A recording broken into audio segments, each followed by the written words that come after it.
cool. Let me bring this background music down so people can actually hear us.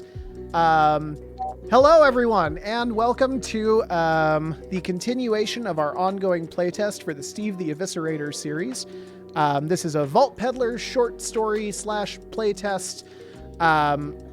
Couple of announcements.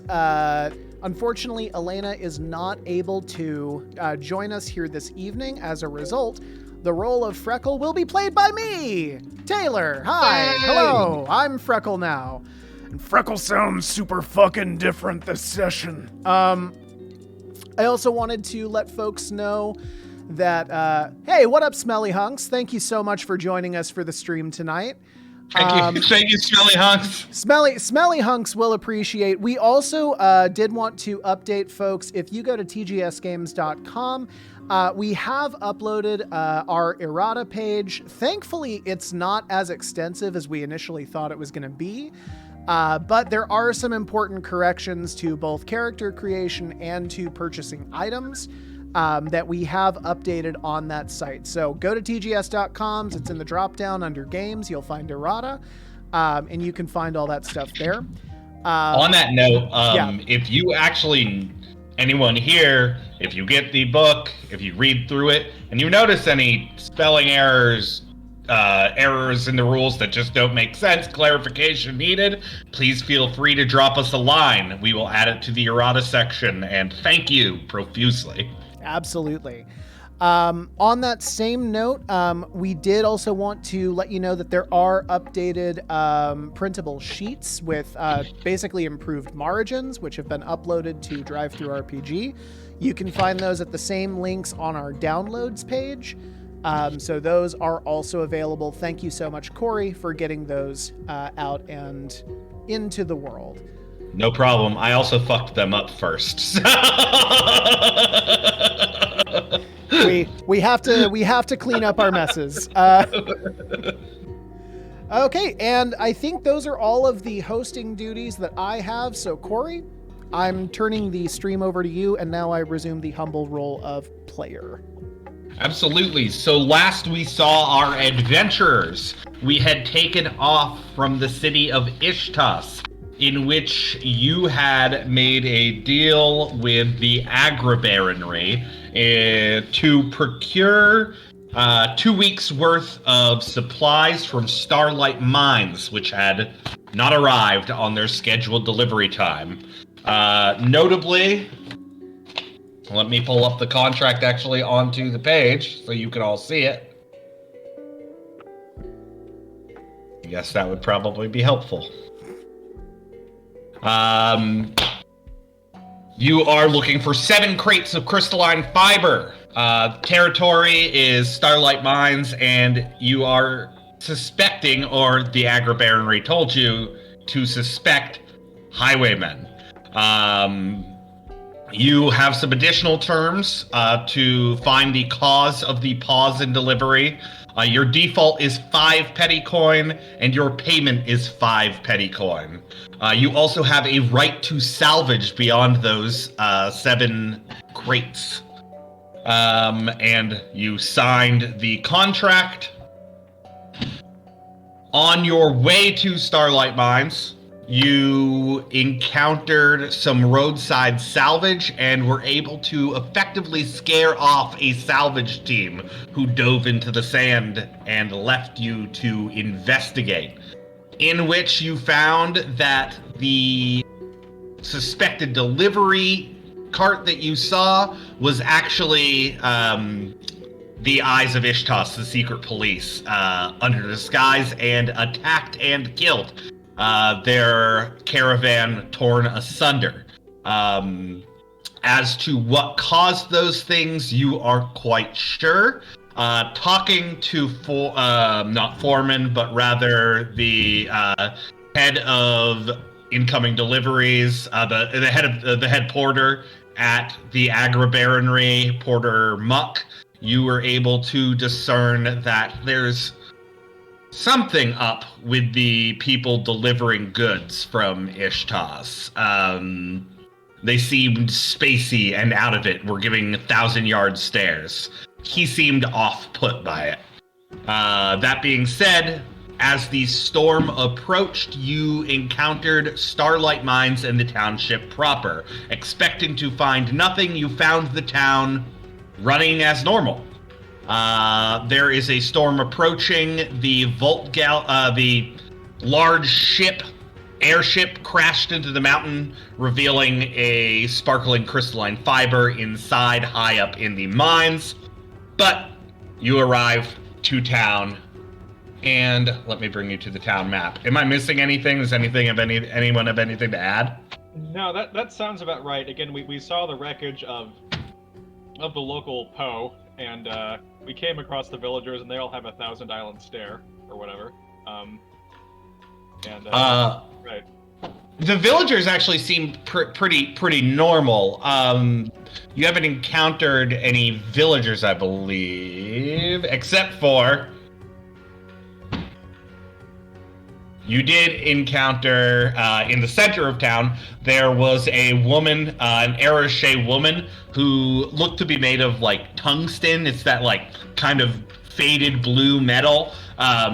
And she seemed to be a person of importance, is what you're picking up. People are talking to her, and she's kind of dictating where people are going, telling people to put things places. But beyond that, I mean, town is running as you would expect this town to be running. Mm-hmm. Quick, 2 requests here. One, for this city map, it looks like the bottom half of it is like cut off. I'm not sure why I can't see it. Like right here? Yeah, exactly. Intentional. Oh, okay, because it cuts right through buildings then. Yeah, no. So this is the map itself is more to show you locations of buildings and the people that will be inhabiting those buildings. It's not like an accurate, true to form map. It's just to say, hey, you met this woman. You can expect to find her in this building. Gotcha. Yeah. Okay. Second thing then, for the viewers at home, would you mind actually taking the players over to the contract page? I just want to be able to give people watching at home. I want to give Smelly Hunks an idea of what our contract looks like.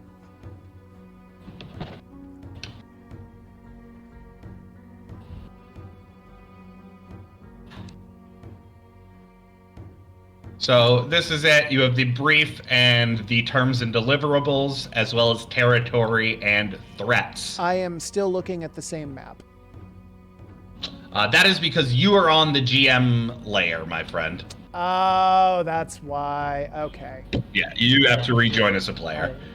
I was gonna say I can see the contract fine. Tell you what, I'm not gonna do that because that's gonna mess up everything I've got going on stream. I'll just make sure that I follow along to the right pages. Will it? I guess it will change the background for a minute, but like we're not pulling video off of Okay, I'll give it a shot. Hang on one second. Yeah. Because we're pulling video off Discord, right? Yes, correct. Yeah. Oh, maybe it actually is going to be fine. Okay, hang on. Yeah, they'll just do this and then you should join. Yeah, you can get to see how weird Roll20 works for me. It does look weird. This is, by the way, for anybody wondering, this is like what Roll20 has been for me for the last like 3 to 4 months. Like, that looks strange. And then it takes you to the fucking login page. Like, what is that? That's so weird. Anyway. That's not even what my login page looks like. Weird, dude. We're finding out all of this on stream. I'm going to find out I've been logging into the wrong site. It's like a spam bot or something.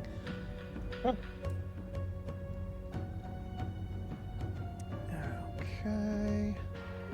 You're going to get some weird ads in Yeah. your email, Taylor. That being said, so going over it, territory and threats, these are what you can expect. Something I didn't talk about here, I think the rules mention it. The whole idea of like territory and threats is investigation oriented, so you guys can probe for more information because it will generally, when you're in those territories or facing those threats, because you know about them, you'll be adding like a die to your die pool. So something to keep in mind when you're actually in the mines, or if you're facing suspected highwaymen, you get a little bonus.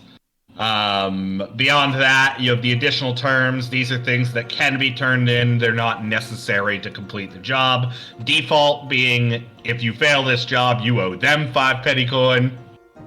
You have the rights to salvage anything you find except for, of course, the deliverable. And your petty coin that you're taking in on completion of the job is 5 petty coin. All right. Okay, cool.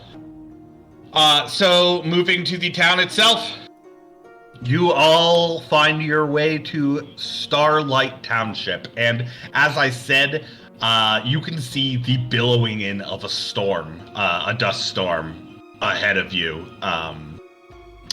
But you've made it to where you were supposed to go, and I will leave it to you. Yeah, Freckle looks up at the other two and says, does this town have anywhere to stay? And as Freckles says that, Grail smokes one of 3 currently burning cigarettes between his fingers and says something effective. It's not a question of if there's any place to stay. The question is if they're safe. Okay, so is there anywhere safe to stay? That having not been there, I don't think any of you would know right off the bat, but if you would like to take a look. Hold on, I actually gotta pull up one of your character sheets. I always forget to do that. Yeah, can I roll for Airbnb? Yeah, absolutely, but it's going to raise housing costs. Of course. Well, in that case, do I look like some kind of asshole? Seriously. You can counter it by doing graffiti. Nice. I counter it by taking my gun and just firing it into the air several times. Yeah, the optimum move. I also counter it by shutting down no less than 2 artisanal burger shops. Nice, cool. Hey, this game sounds fun, actually. I counter it by smoking inside the Airbnb. Yeah, there you go. We appreciate that here. Oh. Look at all of us doing God's work. Yep.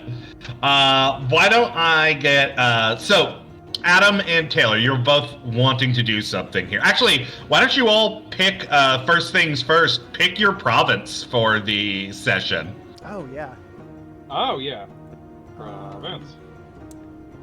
So I think for sure we want somebody who can speak, and we want like deduction. Both make sense. Yeah. I feel like deduction is definitely Grail's. Mm-hmm. Yeah, the paranoia definitely fits, right? It definitely does. So I will become the spoiler. Okay. Spoiler alert, that's me. Nice, incredible. Very good. This is going to be a very funny session. And then Bast. Thanks. I'll be here all week. Bast, do you want to take over most of the speaking, or did you have something else in mind?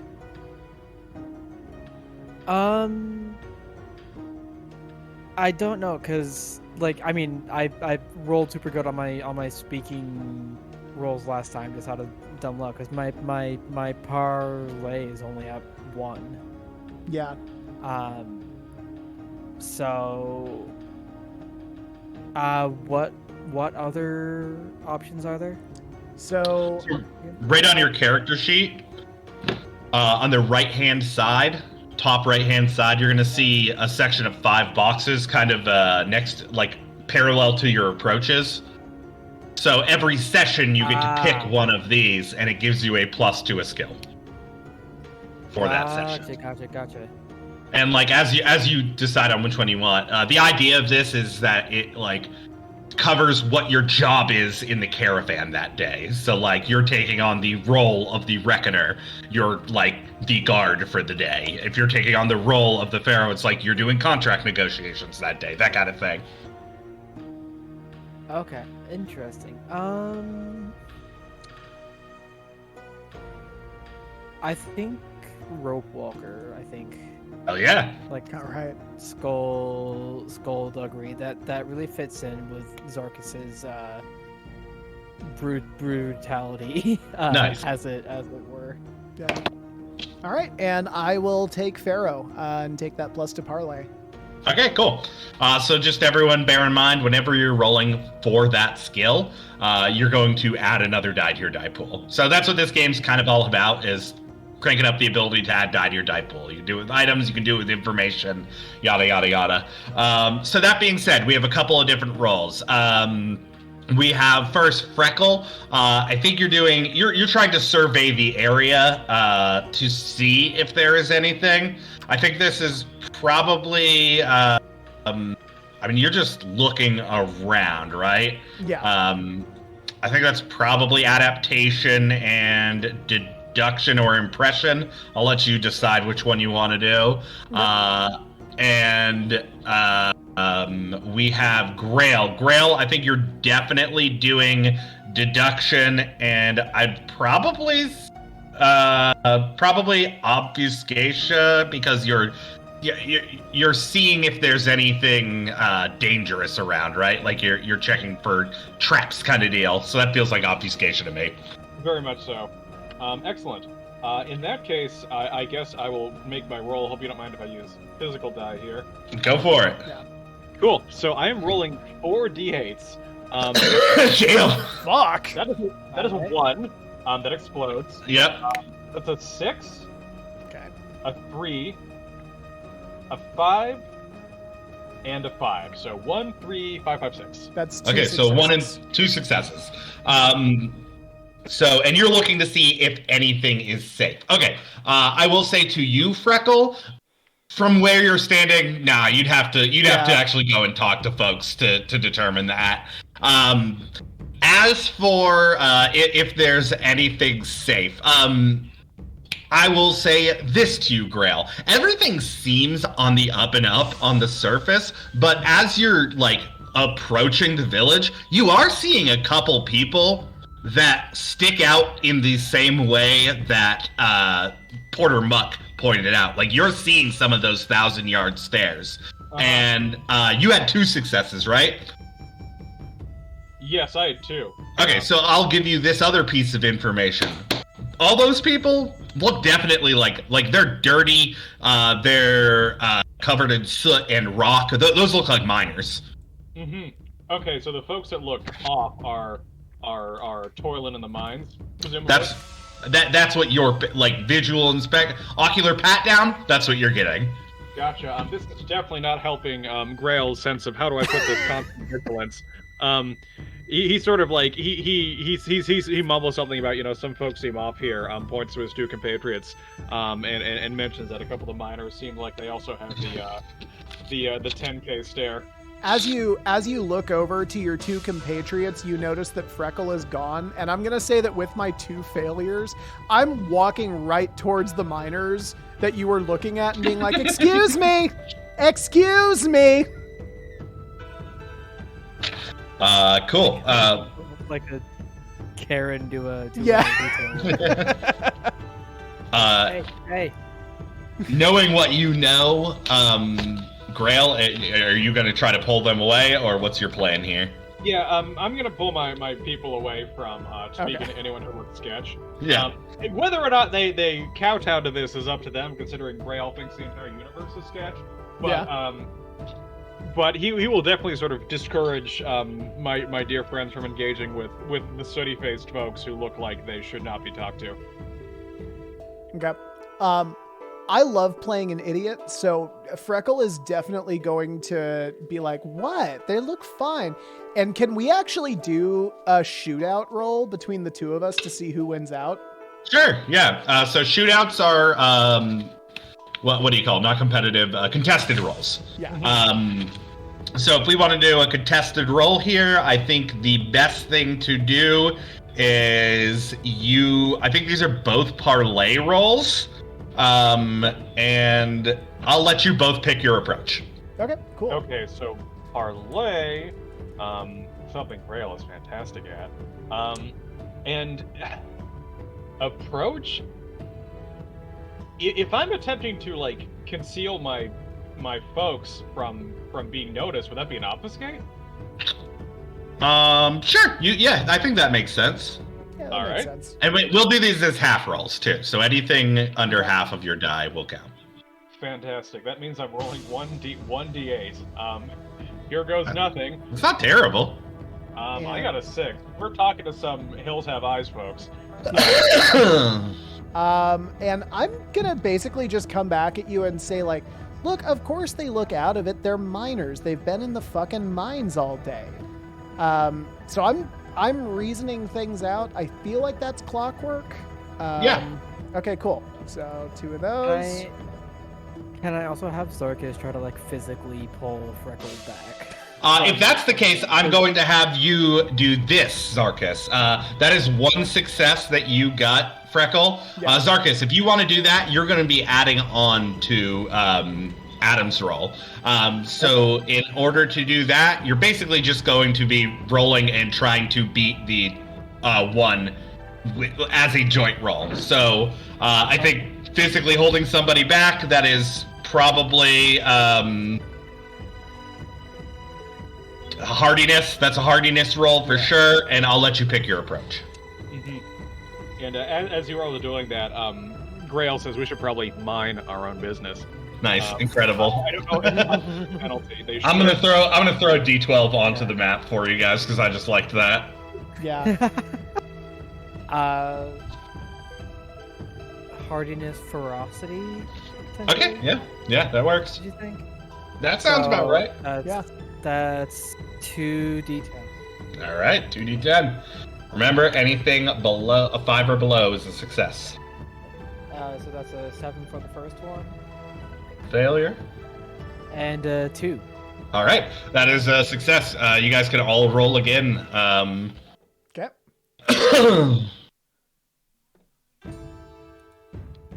All of us roll again? Yeah. That is 2 failures for me. And I got a 4? Does that count as a success? That's a success for a half roll, yes. Yeah. Cool. Yeah. Yeah. I got a 1. Oh, hell That yeah. explodes. Roll again. And a 3. All right. Why don't you all tell me how this how this pans out?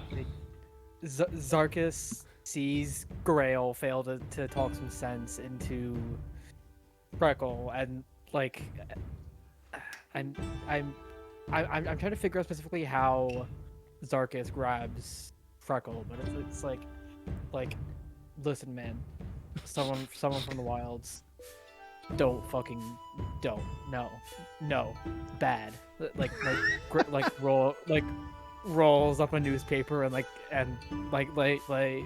tap Freckle a couple times, like, no.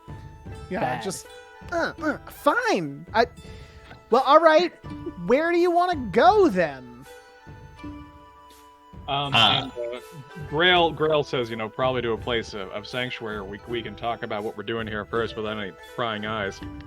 Yeah, I think as you guys are like pulling Freckle away, you kind of like cutting this situation short, you bump into that Arache woman you saw. Sort of an older woman, again, kind of covered in looks like she's covered in tungsten, like oxidized.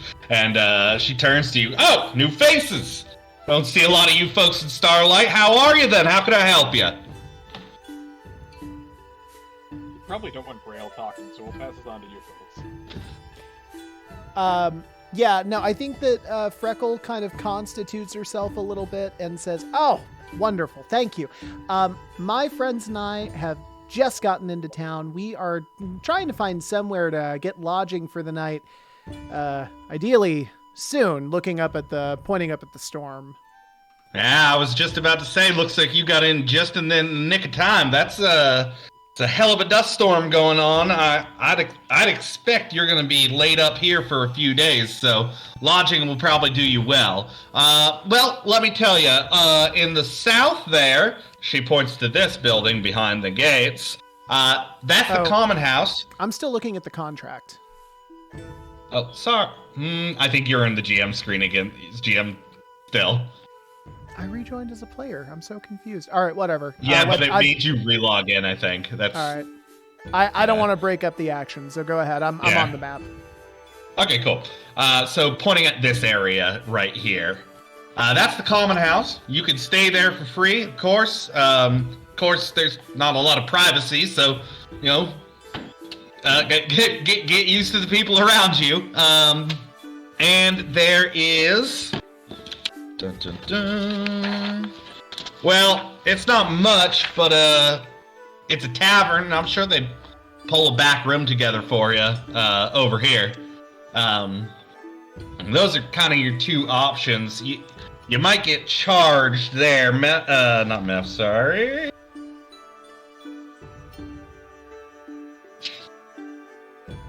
Midgard's sort of, well, frugal is the word I would use. Frugal. But I'm no stranger to frugality. well, you might be able to get out with just doing a might bit of work for him, but you'll have to talk him into it. But as it is, welcome to Starlight Township. Pleasure to have y'all. I run the general store. Well, not really a general store, more of a quartermaster, sort of give out what needs to be gived out as appropriately. It's not quite like the cities here, but if you need anything, come look me up and I'll make sure you don't go too hungry or too cold, so. Absolutely. Okay, just out of curiosity, who runs the frugal place? Who should I be asking for? That'd be Midgard. Oh, that's the name of the person? Yeah. Oh, my bad. I thought that was the name of the place. Well, no, it's just Midgard's. He owns it, so. Oh, Midgard. Oh, that Midgard. Oh, of course. Yeah. Yeah, of course. All right. Yeah, that sounds great. And we can come to you for general supplies? Yeah, that's right. Okay. So we were actually interested also in setting up some kind of an appointment with, what do you guys have, a mayor? Do you have like a chief elder? What's your government structure here? Well, she kind of furrows her brow. That's where it gets a little complicated, isn't it? It's not really a sort of a contested thing. If you ask me, it's a kind of a communal sort of structure. Of course, the mine might disagree, and she points to this direction. That estate would belong to Councilman Ether. We are a satellite city, and he deals directly with Ishtas, so technically he would be your top-down structure. But as for the regular goings-on of the city, I'd be the person you want to talk to. Of course, Madeline would probably disagree, but she's up to God knows what. I'm sorry, who's Madeline? Oh, Madeline Proctor, she's just gallivanting around town, getting into no end of trouble and causing me no end of issue. Okay. She sounds fun. Here's the thing. I represent some powerful folks from the city. Oh, good for you. I'm unfortunately here on official business. There's been some issue with payments not coming into the city from this village, and we're here to sort things out. We were kind of expecting to find it, well, I mean, half bombed out or raided or something, but it looks like everything here is working just fine, correct? Tip top. So then what's going on with the payments? The payments? Yeah. Not sure. Well, which ones? Well, what are you talking about? You have anything specifically you're missing? Yes, the city is missing, and I check the contract again, and I say 7 crystalline fiber boxes that are supposed to be delivered to Ishtas. Oh, well then, in that case, that would be the mines issue, which would either be the councilman or you'd want to talk to the foreman proper. Of course, well. That was Councilman Ether. Councilman Ether, yes. And who's the foreman? That would be Foreman Gundar. He runs the mines. In fact, I am going to kind of drop some people in now, just so you guys have an idea of what's going on. Okay. So... Oh. In the faraway, that is behind town, Foreman Gundar. The actual mine is off the map. We have Midgard. We have Councilman Ether. We have Madeline Proctor. Gotcha. One last thing. How well do you know these folks? Who would you say you have the best relationship with? Councilman, the foreman, ideally? Well, that all depends on who's asking. You said you're working for Ishtas? I am, yes, for the Ishtasian government. We've worked a couple of these jobs in the past, and we've found that it's usually best to come to the responsible party with another local. I was hoping maybe you could help make introductions for us. Turns out I don't know nothing, sweetheart. I gotta go. And why don't you give me a holistics impression roll? Yeah. Okay, so that is 2d12s. That is a 4 and a 2. That's 2 successes. 2 successes. Again, those were half rolls. This isn't something that I think is a particularly trained skill. 2 successes. She is not giving you information. And she doesn't seem keen on Ishtas, whatever it is. Or who. Does it seem like that's the reason she's not giving us the information, or does she seem scared at all? It seems like that's the reason she's not giving information. Gotcha. Yeah, she doesn't like the official capacity. You could probably put together that she's more communal in nature than the other aspects of the town are. Okay. As she's walking... Oh, go ahead. Yeah, I was gonna say, as she's walking away, I try to stop her and be like, listen, man, I'm not too keen on Ishtas either. But we need to figure out what's going on. So any way you could get us in with the councilman would do us great. Okay. So first things first, I'm gonna take a look at well, that was not threatening, so you won't get a die there. I'm gonna give you an extra die to your roll because you you said the right thing there. Yeah, could I also back them up? How? After he says that, I come up behind him and I say, I should have been more clear. We represent Ishtas. We're not of Ishtas. We're a third party. Yeah. Why don't you both I think this is both. We have lost. We're still doing parlay. And I think I'm still here. Can you guys not see me? We lost you for a minute. Oh, weird. Okay. Here, let me make sure that I get my internet that I got all the pipes directed at my computer. Get them fat internet pipes really cranked up. Everybody knows the internet is just a series of tubes. Well, that's true, and it's like good Mario. Too. Yeah. So I think this is adaptation. You guys are kind of sidestepping the issue, right? Like you're looking for the window instead of the door. So I think this is adaptation parlay, because you both kind of use the same approach here. Okay. I'd like to use one of the caravan die to absolutely. Add to that roll. Sure.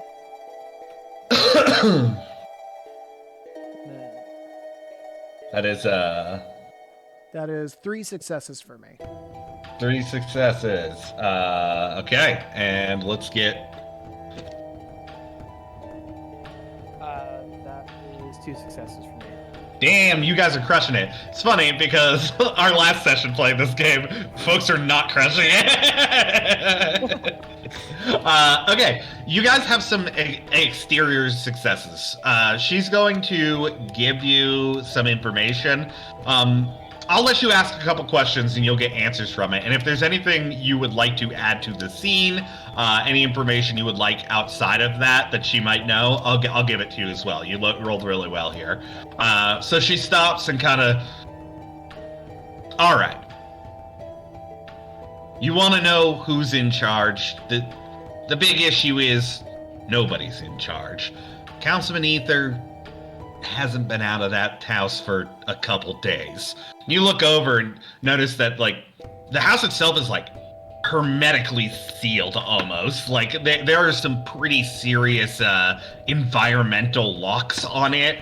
No one's seen him. He hasn't been in or out in a while. And frankly, I think all the better, but I don't wish any ill on the man. It's just I prefer a different structure to the city. So I can't quite get you an introduction.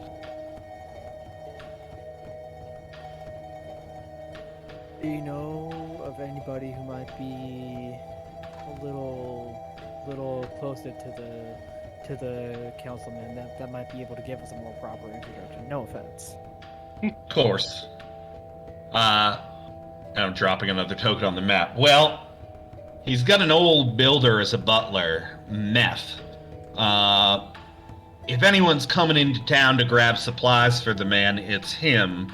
He's long-spoken is the word I would use. A bit slow to trust, but all around a good sort.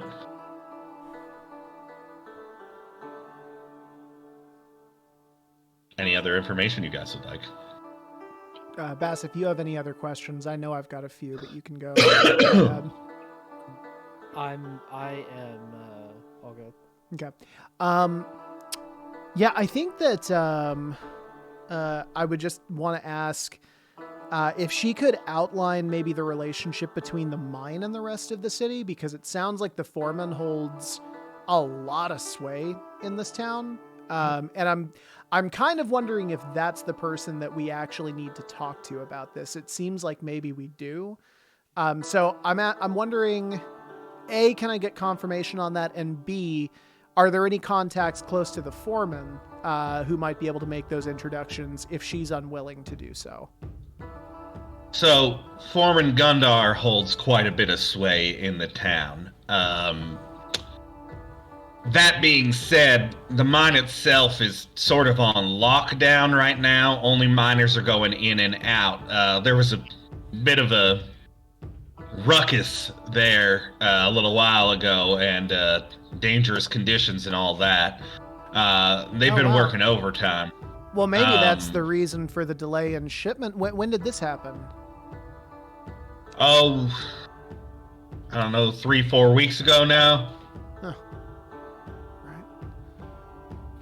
And then beyond that, your best source of contact, well, that would probably be Councilman Ether. Foreman Gundar deals directly with him for his information to Ishtas. Okay, and it sounds like to get to the foreman, we need to get to the councilman. To get to the councilman, we need to talk to Meth. How often does Meth come into town for supplies?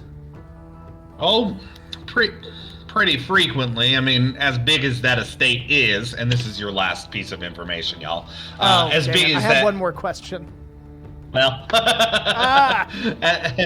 as big as that estate is, you can only hold as much as you have, right? And unfortunately, there ain't much here, so he has to run into town not infrequently. That being said, I'd suggest you all find your way inside for a little bit. The storm's about to hit. Maybe you could talk to some folks there. But until then, I would hit the common area or the tavern, as it were. and find your way inside. I imagine the storm will be going for quite some time. I wouldn't be surprised if you were held up for a few days.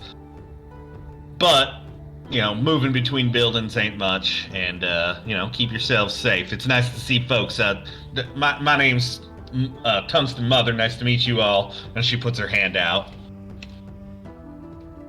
Yeah, I shake it. Absolutely. Yep. Zarkus, they shake it. They kind of acknowledge that, given the previous hatred for oligarchs and how she kind of presented herself as a kind of oligarchic entity first, they seem to have warmed up to Tung's mother. She pauses for a minute as she shakes your hand. She goes, "It's good to see another Arashay around. It's not often." Yeah, well, you know how circumstances go. She nods her head, and it's kind of like a mournful look. But yeah, and she goes to shake Grail's hand as well. I am curious.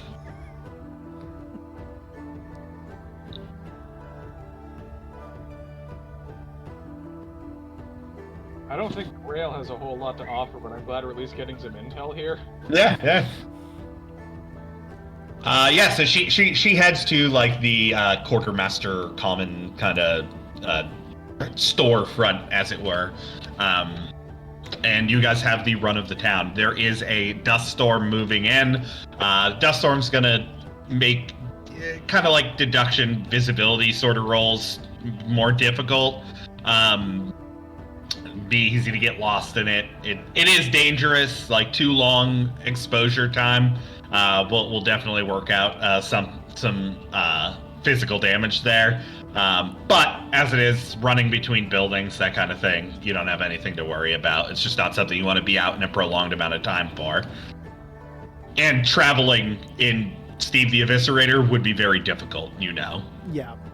So I think that's actually our first priority. We need to decide what we're doing with Steve. I don't know how much danger Steve is going to be in, so maybe it might make sense for the session to have the AI work on either giving us new items or something to that effect. What do you guys want to do with that? I think new items sounds like a good idea. Okay. Adam? Let me Sounds fine. Okay. Okay. Cool. I'm gonna go ahead. Generate you all some items.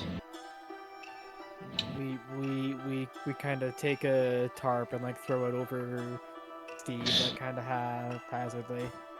Yeah, you throw the tarp over and it kind of billows and then takes off into this dust storm.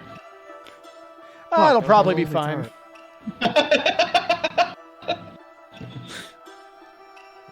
We try to secure it down. We only get one in, and it's just kind of like flopping about, not actually covering Steve in any way.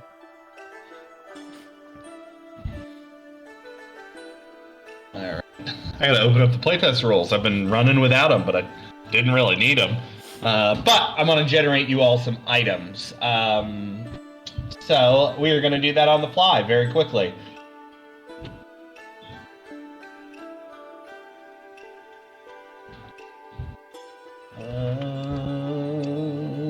I think I want to do something grenade-y.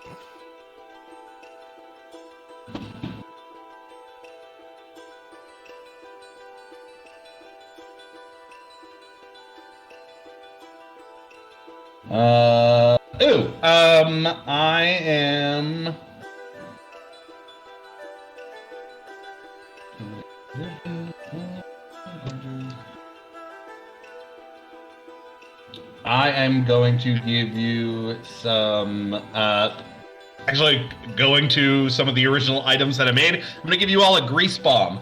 What this is going to do is make the arduous condition on a 3x3 area on the map when you throw it. So that area will be more difficult to traverse.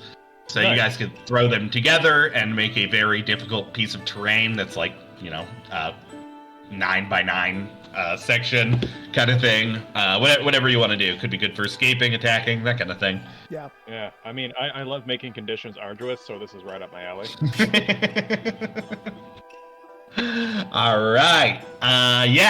You guys get the run of the town. Where do you want to head? What do you want to do? I'm gonna leave Do we that wanna up talk to. to the- Yeah. No. I was just saying I'm gonna leave it up to you. Mm-hmm. Do we want to talk to the Mucky Muck they mentioned, or is do we need to? Would we be better off like kind of chilling and observing the state of play more before we do? I'm honestly not sure. I mean, it sounds like right now, narratively, we don't have too much of a choice. Just because Councilman Ether's house is like hermetically sealed off, we're not going to be able to make him let us in before this storm rolls in. So it really seems like we're picking between lodgings right now. Mm-hmm. Also, how much petty coin do we have? Because I don't have any. I think I have 2.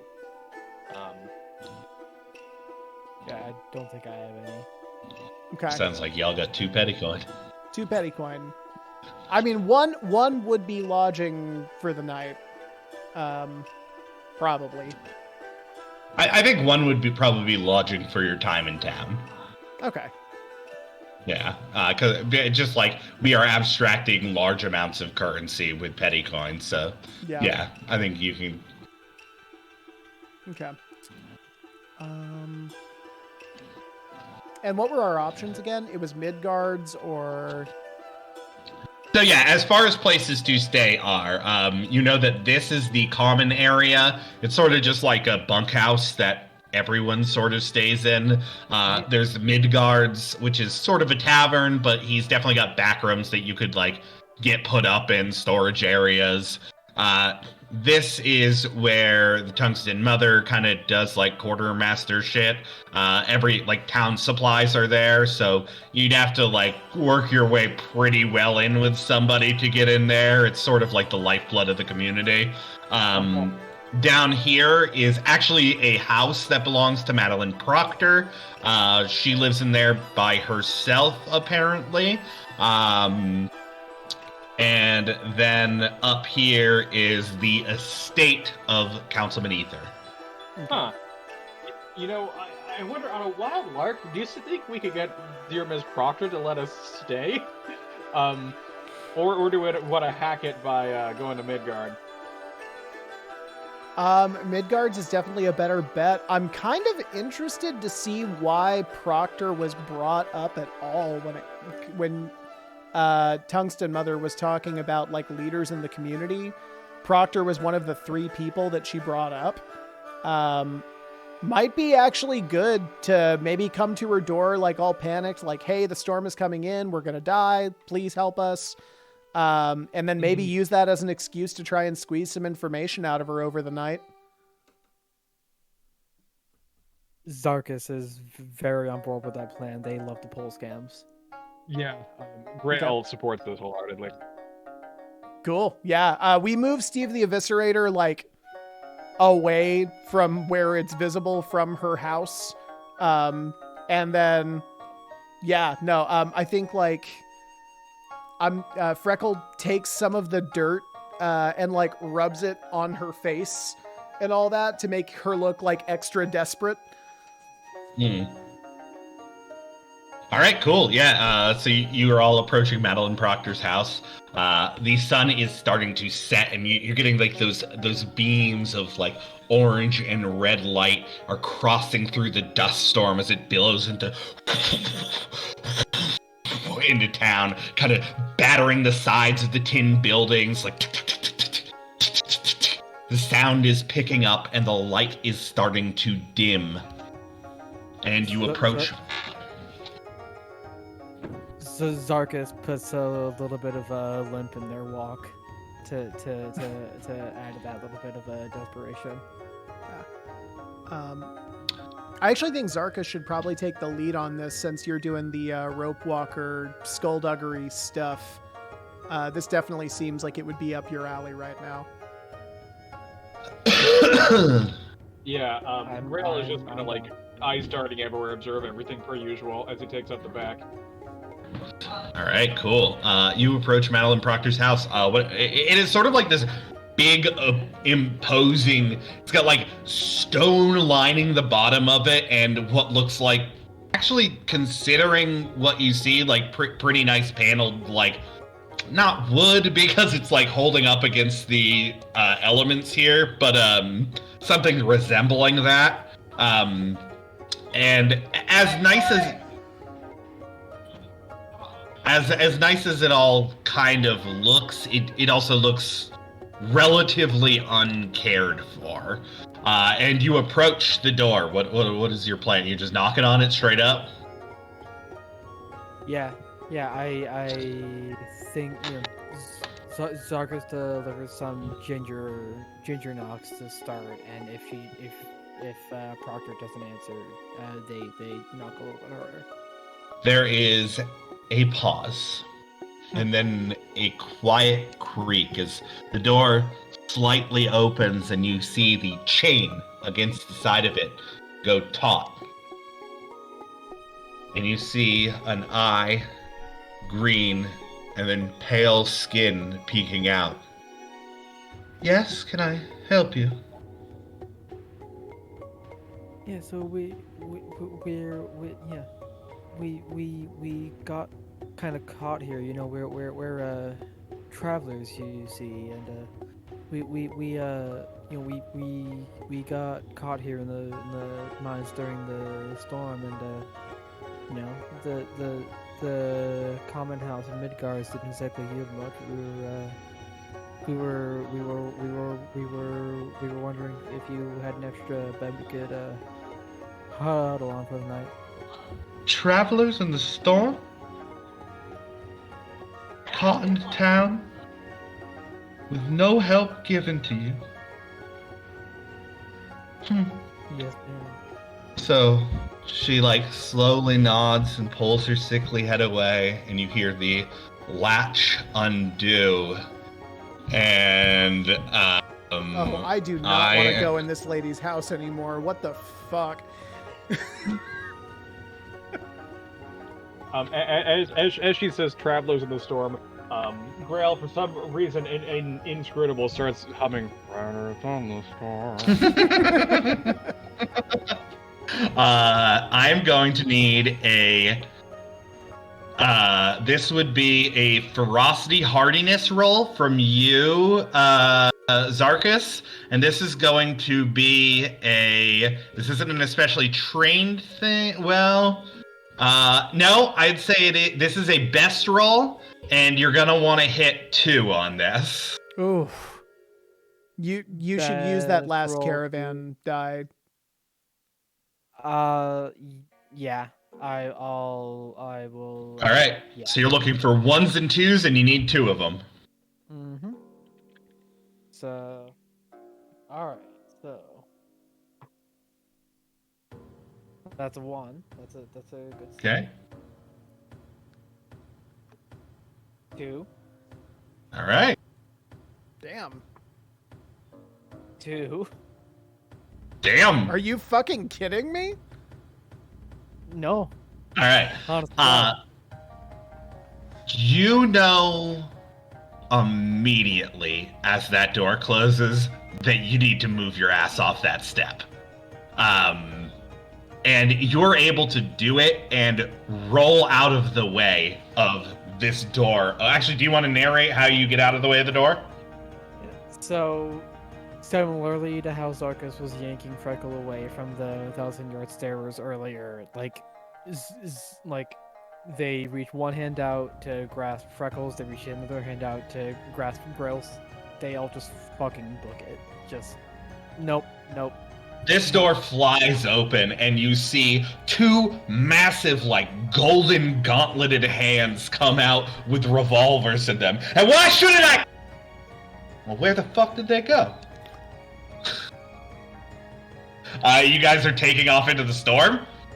Presumably, yeah. That's up to you. If you want to confront her, you can, but you can take off into the storm. I think with that many successes, she didn't even see you. Yep. We just we disappeared into the storm and a flashlight. Just Yeah. just And as we're rounding the corner in the middle of the dust storm, I just say, well, Midgard's it is.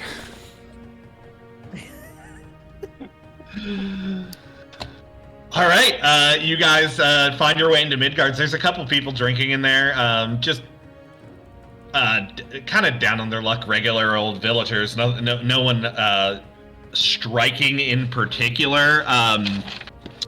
That is until you see Meth. No, I'm sorry, not Meth. Midgard. He is sort of a rusted-looking Arache, and kind of like a tarnished copper. He's polishing glasses, and he doesn't look up as you come in. Close the door. I'm last in. Darkus I shuts close the it. door behind me. Well, you're not the usual sorry sort I see around town. We're definitely a sorry sort, but I suppose we're glad to be a fresh sight. Stuck in the dust storm, are you? Passing through, I take it? And you found our sorry goddamn town on your way through. Well, you might as well pull up a seat. You're gonna be here a while. I mean, Yeah, it was. and- Oh, I was going to Go say, ahead. Grail does just that and pulls up a seat and lights another cigarette. There are still two burning, despite the fact that we just sprinted away in the middle of a dust storm. There's one in his hand, too. Yeah. Yeah. Zarkus bumps a cig off of Guru Railgun and takes a big long puff. this game Rail's brought to fine you with by it. Newport. Hell yeah. That's canonically, every cigarette is a Newport. That's all I used to smoke, so that's the only cigarette. They're all Newport hundreds. Monsters. Yeah.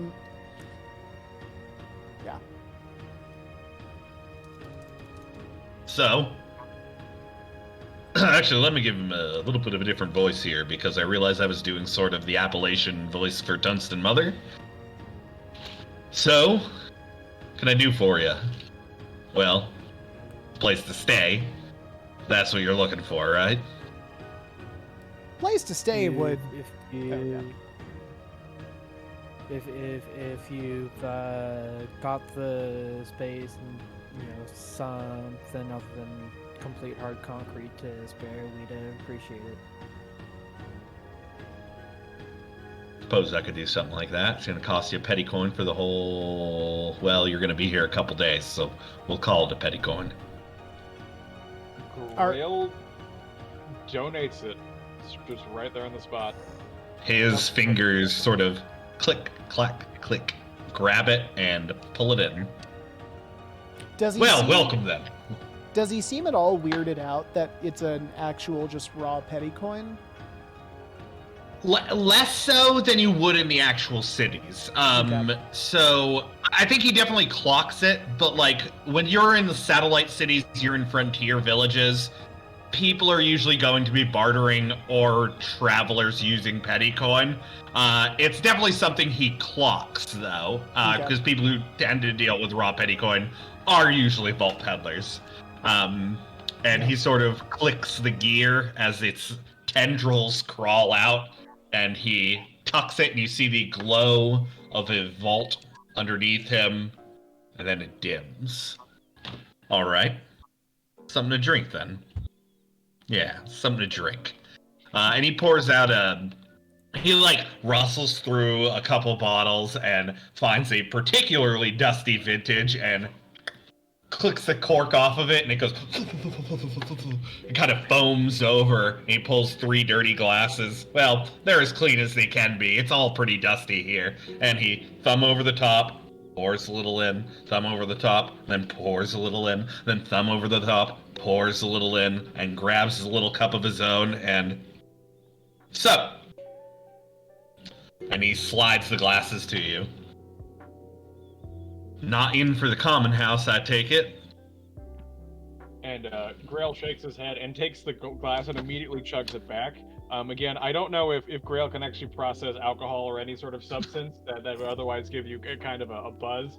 But he definitely can. All right, cool. Grail pounds it. Back on the table.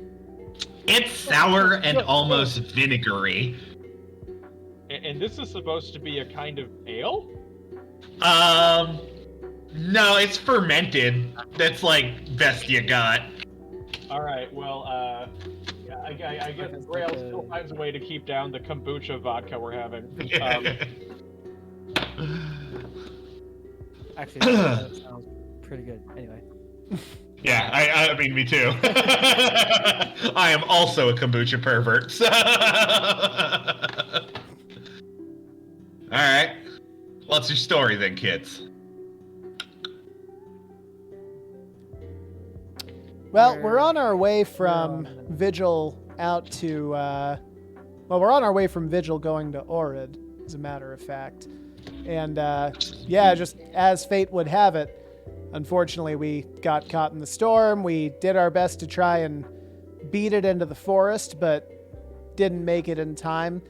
By the time the storm set in, we came to this town and ran into a very strange woman with very large, intimidating gauntlets and guns, and we figured they were probably not the person to stay with. And so we went to one of the next places we found, which was here. Why don't you make me a parlay obfuscation roll, and this is going to be a best roll. Okay, cool. So a 1 or 2. Nope, it's a 3-6. He smiles and nods and starts to chuckle even more. Yeah, okay. You went to Maddie Pryor's house. Is that... I'm surprised I'm looking at you at all. I'm surprised it's not a hole through your clothing this big. Don't get me wrong, Maddie's the good sort, but she's a little harebrained.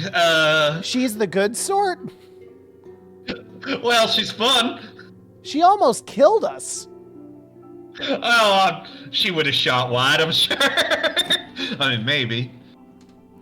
Come on, you look like you're about to lose your lunch, kid. Yeah, she's rough around the edges, but Maddie's fine.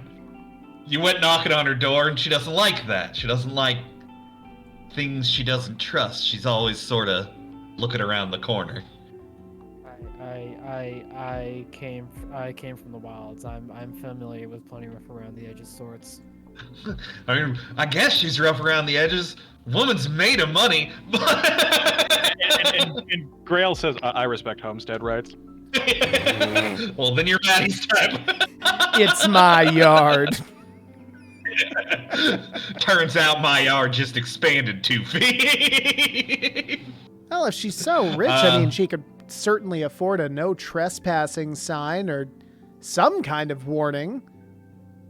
Yeah, I'm sure she could. That'd probably less fun for her. She could afford paper and a Sharpie, you know. Tell you what, if she comes in, I'll calm her down at the sight of you. Boy, that warms my soul. I mean, you lied to me, and that's all well and good. Vault peddlers, huh? Yeah. Like Zarkus just... and Grail does his best to non-committally shrug. Like, that's no big deal. Time I used to chase the Golden Road myself. What's the job, kids? Oh, well, we're we're investigating the mine. We heard there was some weird goings on. Weird how? Shipments. Like Oh, yeah. seven crates of crystalline fibers. Weird. 7 crates of crystalline fibers. Weird. Huh.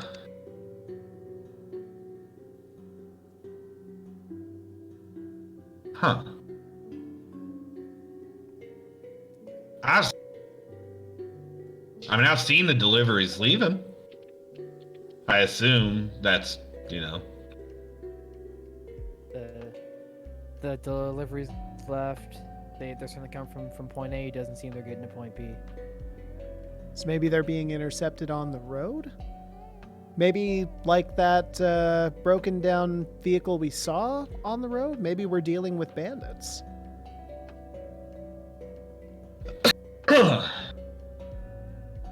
Maybe. Maybe, right? Hey. And he pours another drink for all of you. To mining operations. Zarkus clinks their glass against his and slams it down in one. Yeah, Grail does the same and knocks it back, but he does that sort of party trick where he holds a cigarette in the side of his mouth and he while he's like knocking back the booze. I take a sip of it and I, ooh, do you have any milk? No. Yeah. Oh. Milk? Oh, okay. For the rest of the meeting, I sip on the drink, and if you need a visual, in every episode of Scrubs where JD drinks an appletini and he's like all weirdly hunched over, that's what Freckle looks like trying to drink this stuff. Yeah. Yeah. Yeah, and for the record, Grail is starting to get a little bit buzzed, so he takes a couple of the like lit cigarettes and puts them in his tunnel nostrils and starts inhaling them that way. It is just like you're a fog machine right now. This is I was gonna say this is like Blackbeard putting all of the cinder wire in his beard. Yeah. Yeah. One of my favorite Blackbeard facts. Yeah. No, in this case, Grail again puts a couple cigarettes up the nostrils, but is like inhaling and just like pluming them out. It's the most normal thing in the world. Like it's just totally this is how you smoke cigarettes. Absolutely. And if you want the visual, like he takes these huge breaths and then like you see these embers glow like right under his nostrils, like he has the world's weirdest mustache. Is there anything you guys would like to do? Ask this man. Yeah, I'm actually. It sounds like he knows something. Just the way that he said, like, "Oh, well, maybe it's bandits. Maybe it's bandits."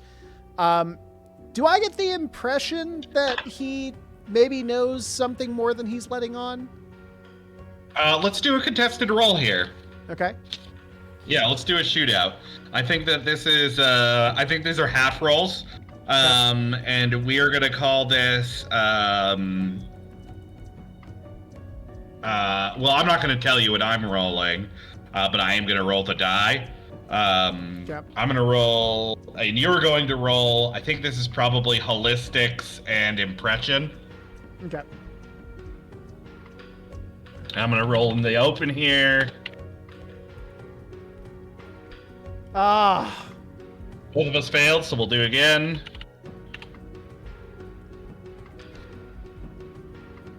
I succeeded on both of mine. I succeeded on So both did you. of mine. Are we still shooting out? Yep. All right. I Ha Success! Excelsior! Hello, true believers. Stan he is Lee. he is hello, true believers. It's like one of those episodes of Scooby-Doo where like a celebrity randomly pops out. Yeah. He's they like, got an anti-drug PSA too. yeah. Yeah. Well, it's a pro-drug PSA. Okay. Have you ever tried hallucinogens, kids? Have you ever tried kombucha vodka? Gets you fucked up, son. Yeah, Grail doesn't Kombucha. There you go. He is very nervously taking in a drink. Not nervously. Nervous is probably the wrong word. He is like, something about what you said seems off to him is the vibe that you're getting. And he's like, what is it, sweating? Perspirating? Yeah. Yeah. There's like, perspiring a little bit. Like there's like that, like the orb on the back of his head, that same liquid is sort of just like leaking out a little bit on where like between the joints, and he seems like contemplating. You know, as we were trying to find a place, we did come across some miners who, well, they were just moving real odd. They were moving, I don't know, like zombies, like they were undead or something like that. But, you know, hey, maybe that's just a hard day's work, right? Well, yeah, they've been at it pretty heavily up there. Why don't you give me a parlay? I think that this is adaptation. This is parlay adaptation. Okay. You guys should remember that behaving threateningly will give you another D12. Will give you D12s. It will. I'm not convinced that this former Vault Peddler is going to be super. Absolutely. I'm just letting you guys know that like threatening is your shit. That is 2 successes. Okay, cool. Listen, the mines have been busy. People have been working double, triple shifts. I don't know what to tell you about that. He stops for a second. I don't know if I want to get into Gundar's business necessarily, but I've seen those shipments come back. I didn't hear anything about a bandit attack. Nobody looked busted up at all. I watch people coming in and out, and granted the miners have been coming here less, again, double shifts, triple shifts, but it didn't look like a bandit attack to me. You said the shipments are coming back? Well, not coming back, the people who were bringing them. Oh. I should be clear, the shipments aren't there. Yeah. Well, I mean, of course they're coming back. They're shipping. Well, if they got attacked by bandits, you'd think. Oh, right. Something. Then they wouldn't come back. Herder. Yeah. Okay. Yeah, I say I love playing idiots mainly because I am one when I am a player. I don't understand any of these things until they're spelled out for me.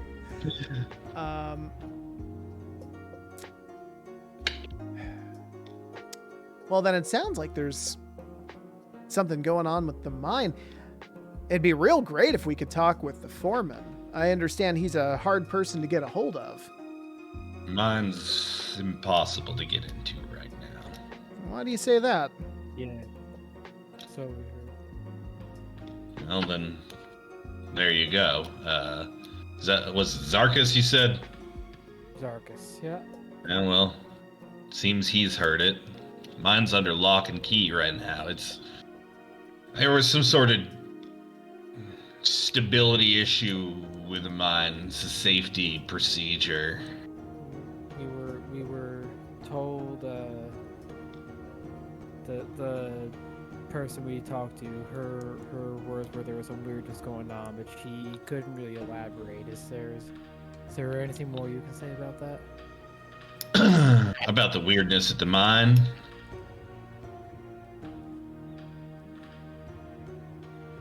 Listen, just between all of us, if I wanted to talk to somebody who was concerned about the weirdness at the mine, and I don't say I want to justify this person's unfound paranoia would be the words I would use most of the time. Most of the time.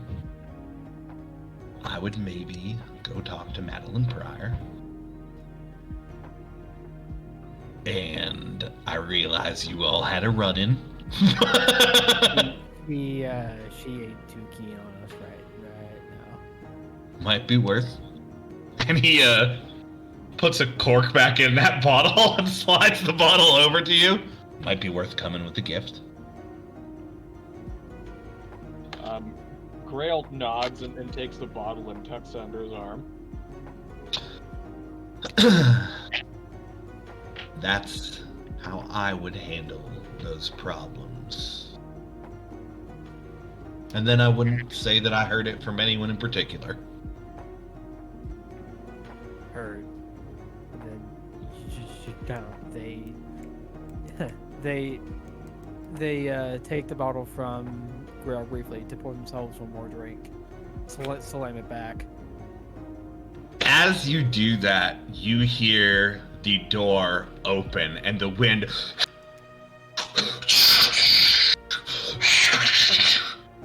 pouring through the outsides, and it creaks, and there isn't like loud stepping, almost like whatever is coming in is floating on the boards, and then you hear and see a large, almost tentacled sort of hand come onto the counter, and then another one. Midgard, old boy, I've come for the deliveries to the estate. And you look over to see the carapaced face and the 9-foot-tall stature of a antiquated builder. He is glimmering with all sorts of treasures that are tucked into and bolted on his shell that is floating high up. Underneath him are tentacles and arms that are moving and sort of writhing, the musculature kind of shifting around itself and pulling back up. Oh, new visitors to Starlight.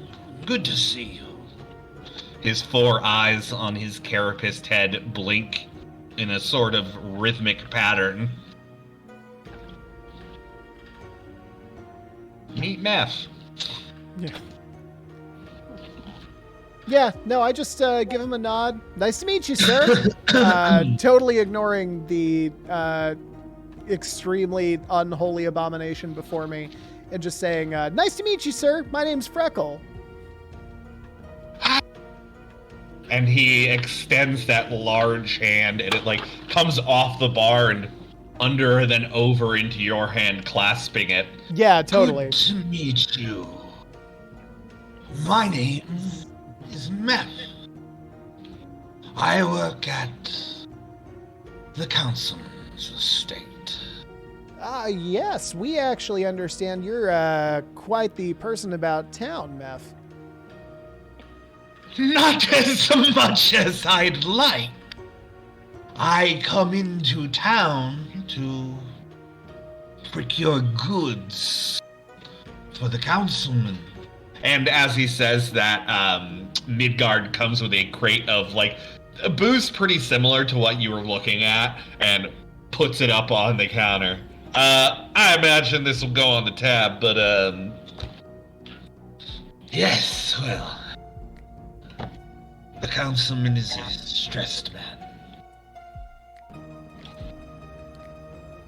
That's quite a big crate there. You know, if I know that Midgard doesn't really have a whole lot of room to spare here. You know, if you'd be willing to give me a spare broom closet, I'd be happy to help you take some of that stuff up to the estate. Unfortunately, the estate is sealed from any not working in the employ of the councilman. However, if you would like to schedule an appointment, should you meet me tomorrow at the gates of the estate, I will try to pencil you in sometime in the near future. Well, tell you what, I'd be more than happy to meet you at the gate sometime tomorrow. How's 4 o'clock sound?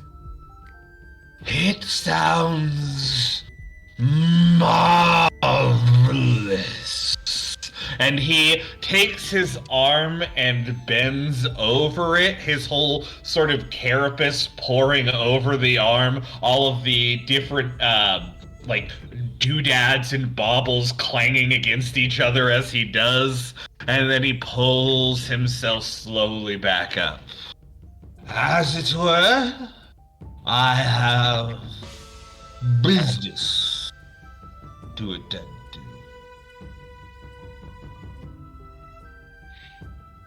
And he clasps the box of booze and sort of wisps out of the room.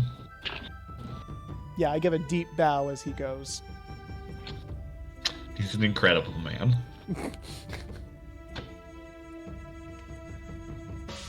That's I love the visual of the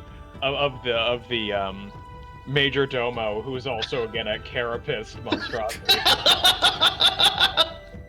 As a quick pause to this, I realized at one point when I was talking to someone who was curious about playtesting, they were like, what's the cutest race? What's the most adorable species you made? And I was like, oops. Yeah. Oops, all monsters. Yeah. Oops, all monsters. Yeah, I'm afraid the setting doesn't have gnomes. Like, closest thing to gnomes are tunnelers, and the tunneler in this party is a weirdo parasite. Yeah, I was gonna say tunnelers are pretty cute generally. Normally. Yeah, for like disconnected hive mind like machines. Yeah, I think they're kind of cute. Oh, sweet. Man, my doors beyond my comprehension. Yeah, no, I go back to slowly sipping my glass and just say, he seems nice. Yeah, he's a sort. Long spoken.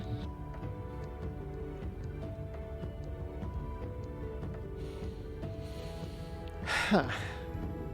So, do you guys want to try with Madeline Proctor now, or do you want to wait till tomorrow morning?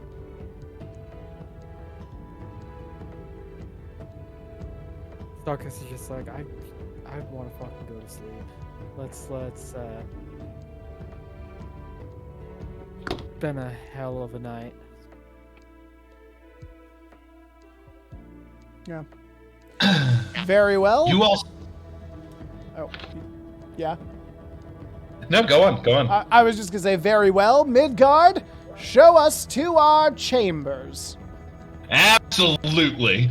And he takes you to the back room right behind the bar where, like, booze, he, like, moves a crate over and dusts off a shelf. Ah, perfect. Fit for an emperor. Fit for 3 emperors. He kind of unbuttons, like, hammocks that, like, pull out from a couple of the posts. So you got somewhere to sleep. Laugh if you will, this apartment goes for like $4,000 in New York. I was gonna say. Yeah. Oh, it comes furnished? Oh, wow, it's got hammocks already? That's tight. It comes with hammocks and carabiner as well. Yeah. That's right. It's even got a crate in there. That's nice. These carabiners are rated for builders. They're 9-foot-tall monstrosities. All right, yeah. Just gonna try and settle in then. Go to bed. All right. Yeah. Is there anything anyone wants to do? Well, I just want to say that we haven't covered this, but Grail falls asleep in a very particular way. He, instead of, like, lying down in a hammock, kind of, like, powers down and slightly leans back against a wall, like, falling asleep standing up, and literally sleeps with one eye open.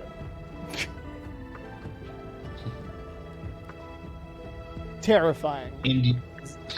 Nice, orange cat. Zarkus. Aw, yeah, cute. These are my children. Zarkus just plops himself down onto a hammock and is out like a fucking light.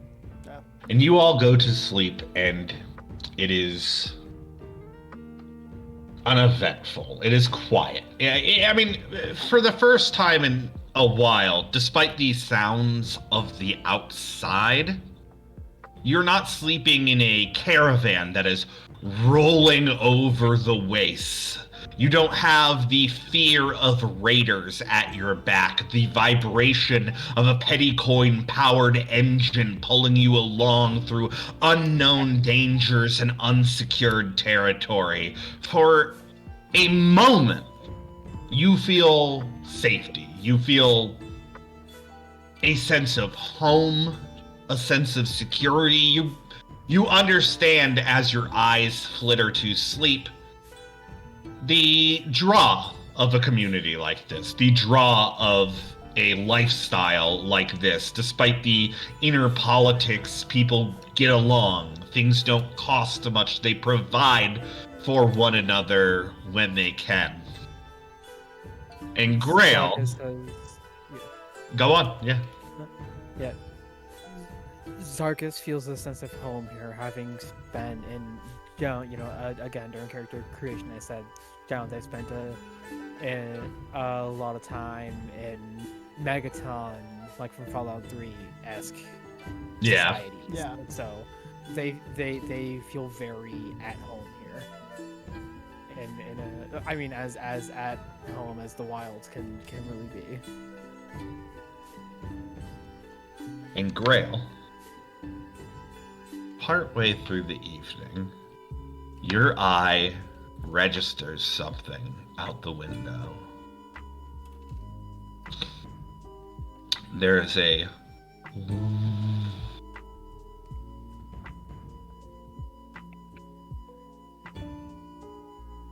even over the wind. You look to their compatriots and they are fast asleep. Outside, you don't hear much except for this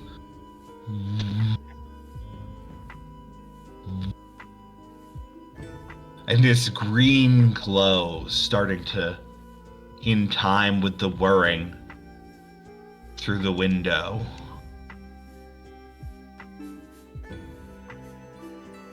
And you feel beckoned to it, as if something is calling you out of doors, out of this building to look. Oh shit. Oh boy. Is this do I I'm in D&D mode. Do I have to make a will save? But like, no. It's voluntary whether or not Grail checks it out. Yeah, it's just like something tugging at you. Interesting. Yeah, Grail notices this, and I don't know if the window's right across from me, but like, what happens is my one open eye like swivels in its socket, like without me moving at all, and sort of sticks to the window. Grail gets up and kind of like skulks out the, kind of like opens the door as quietly as possible, hinges it back shut again, kind of paws over the marksman rifle he has basically strapped to his kind of his side 24/7, and sneaks out, see if he can investigate or at least hear it. Is that sort of like pulsing sound still audible? Yeah, and as you leave the room, and you're leaving the building into the street. Mm-hmm. Okay, you close the door, and you are immediately pelted with sand. That storm is still happening. It is picking up in intensity even, but now that sound is louder, that... Mm-hmm.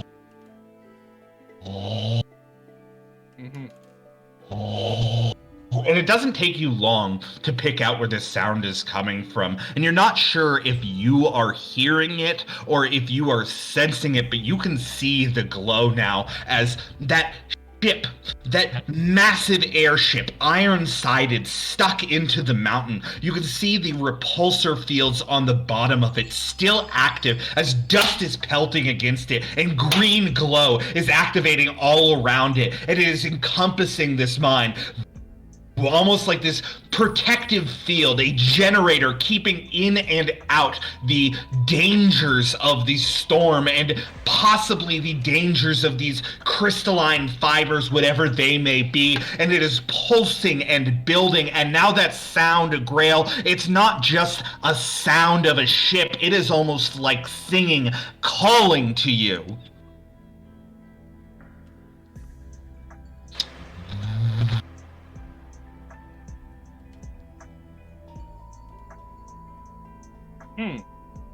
And then it stops, and it's just the light and the soft hum of the ship again.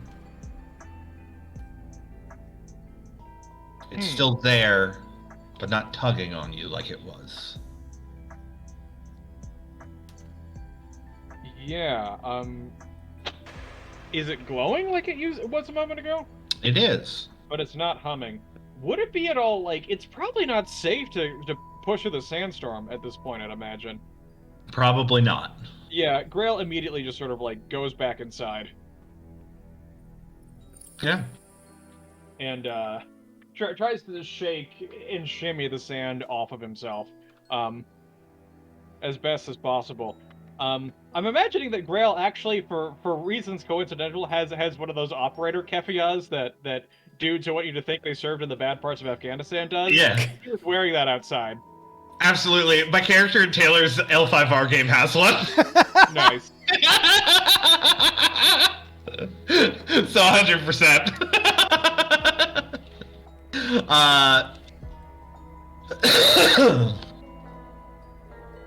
Yeah, you enter and it is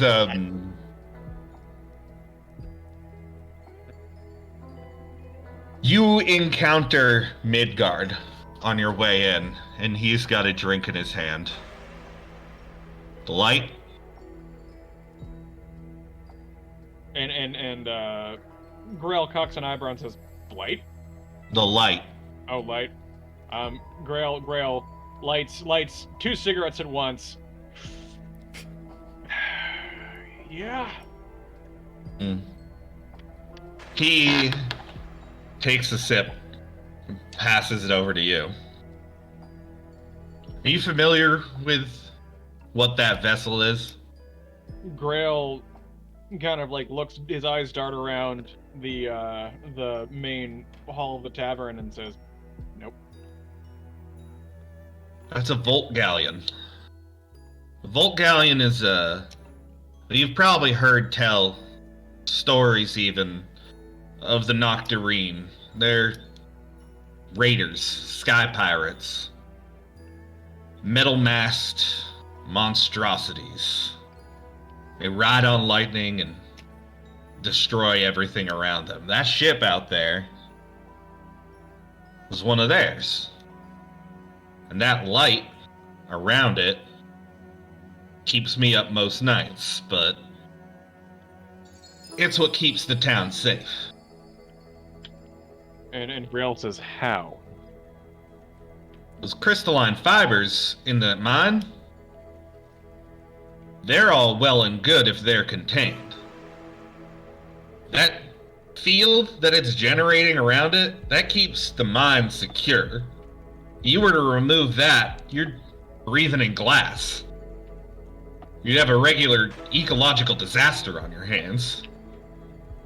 And Grail resists the urge to say, "It looks like we already do," but Grail just nods sagely and takes another dual drag of the two burning smokes.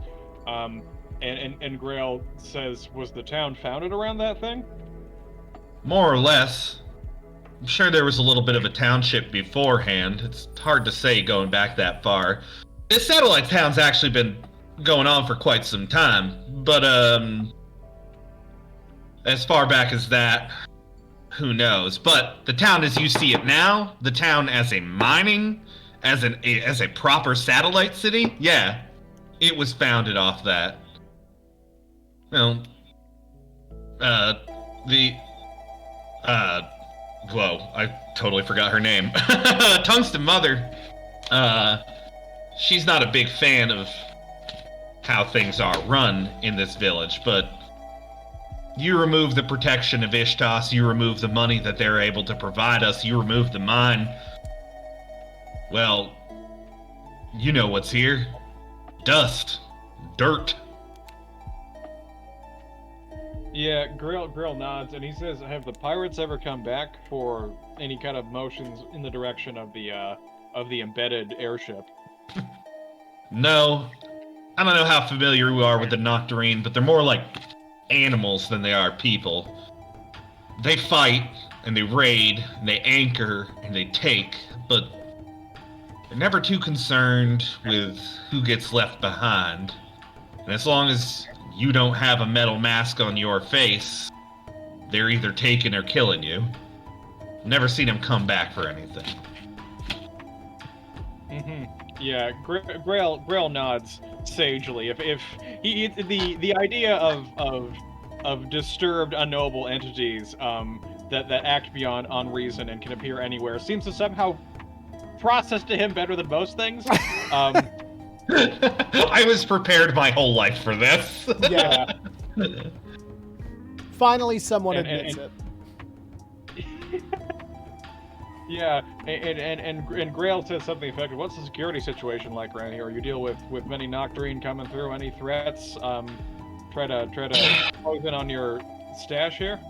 No, and best I see it, Ishtos mostly avoids the effects of the Nocturne because of, well, he points at all the dust storm going. He like gestures vaguely at the dust storm. Hard to navigate in the sky, I imagine. Yeah. Grail nods and he says, "Do you have any inkling that thing up there?" And he sort of points the direction of the Nocturne's breached ship. Is that thing do you worried about if it has any other side effects on the people here? It looks like you're dealing with a powerful mechanical entity of some kind. I mean, it's I wouldn't be shocked if is there any fallout from it, literal or metaphorical? I mean, there hasn't been for over 30 years.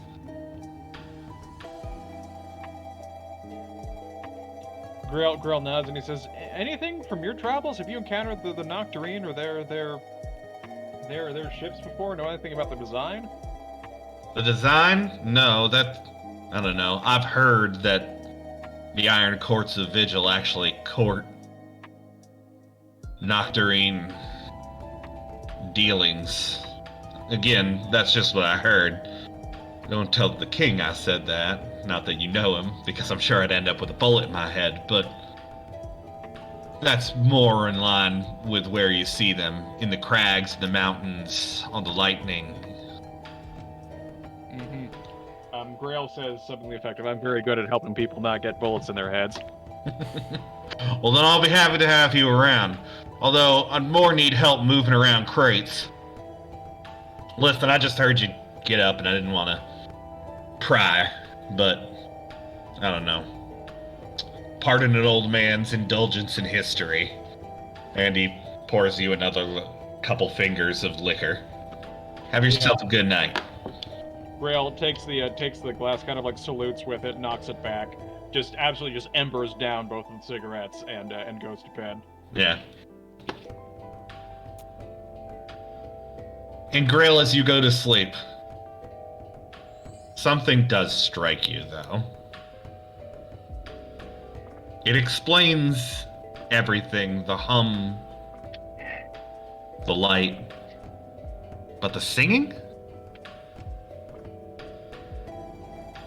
The pull? And then you fall asleep. And you wake up.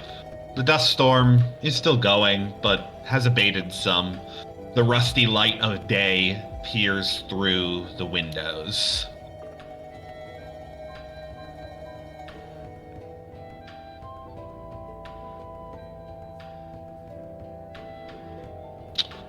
This is maybe a good time to stop. I don't know. We were going till 8. We can definitely go for the next 15 minutes.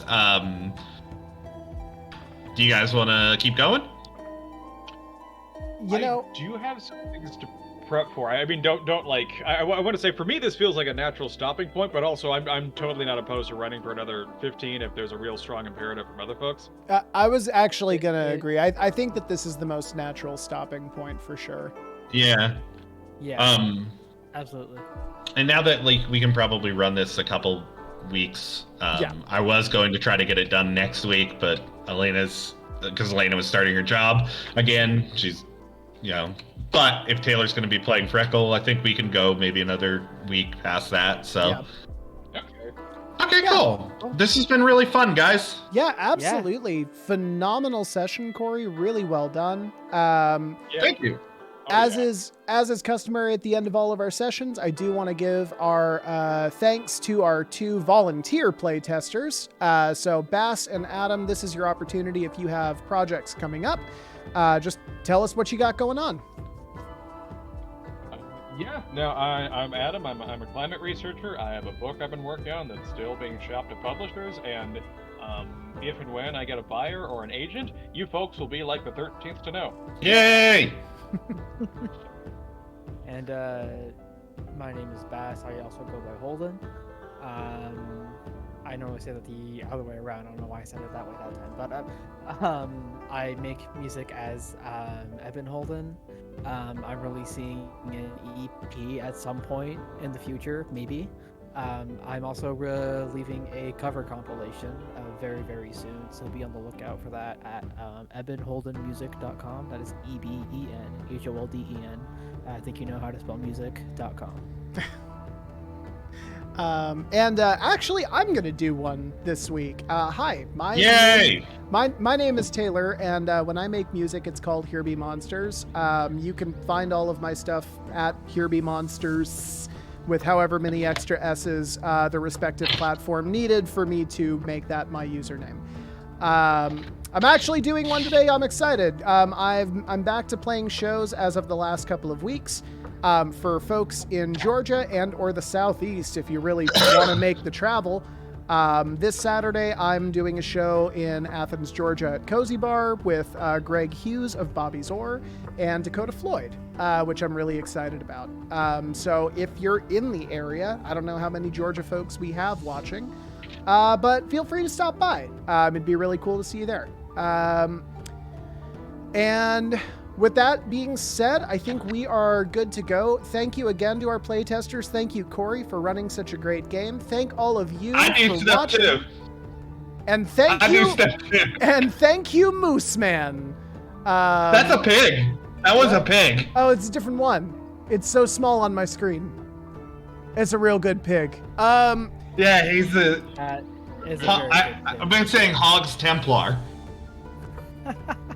I can't think of a stronger note to go out on than that. So thank you all so much for watching. We will be back next week. Until then, take care.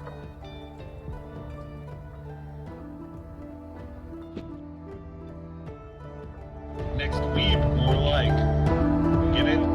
Thank you. Great session, all. Double that thank you. All of you for that. Solid damage. Thanks, man. I need to make it give advice about doing I hope you to you're welcome.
do.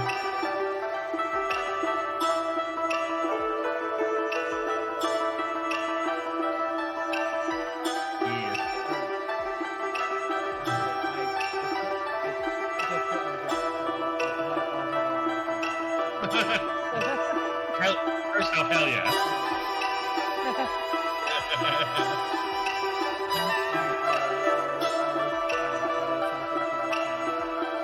Hell yeah, baby.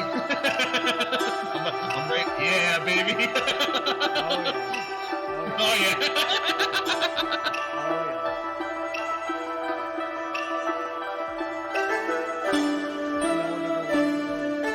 The point of automation was to make life easier. That was why we talk to anyone in the fucking 50s. Look at science fiction.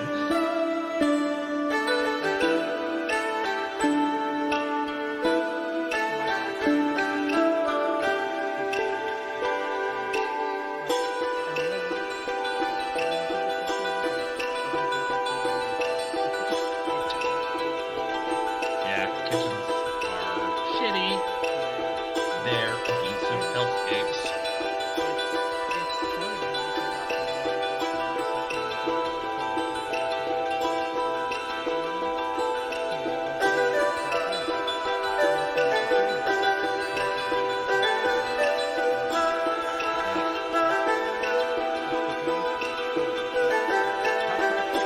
Yeah, my actual back.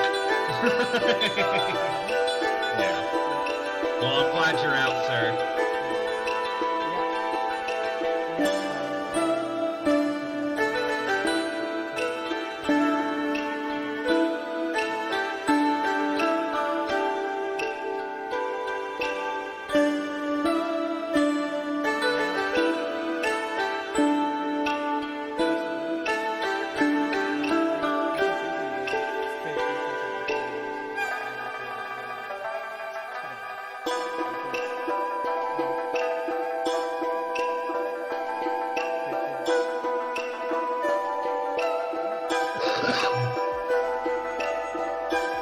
Later. Alright. Peace.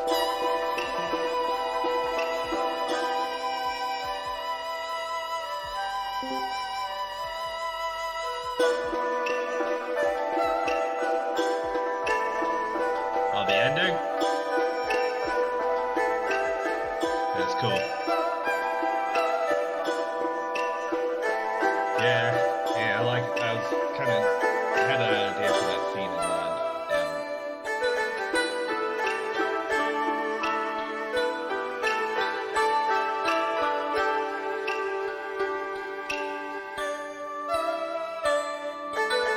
Cool, good. I have trouble with that shit. It wasn't pre-written either, so that was nice.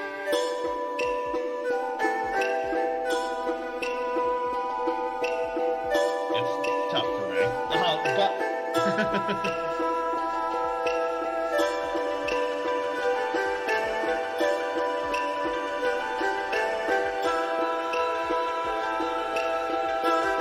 glad it paid off. Yeah. I also felt like a good place to like lord up some Octarine stuff. So I was like, you know what? That's gonna be pertinent later on. So.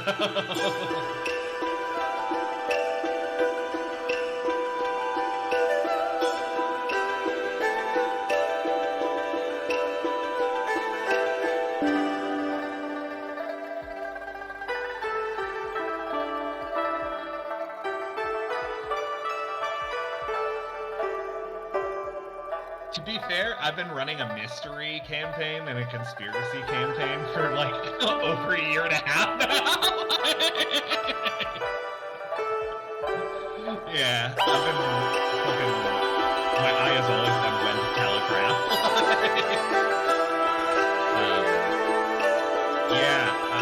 I think that so like mechanically, I noticed. So I did less like. It's the addition of additional successes that I think crank up difficulty in this game. It's like, because I notably stayed to like one. Well, I mean, part of it is you guys were doing low stakes things, kind of the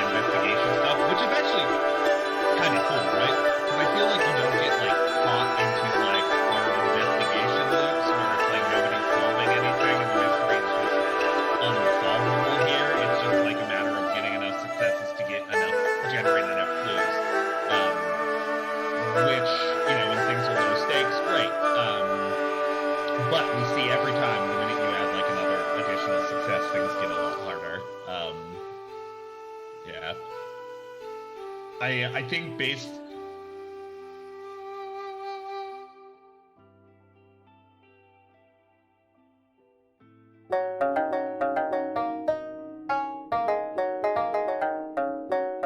That was hard to roll. Yeah.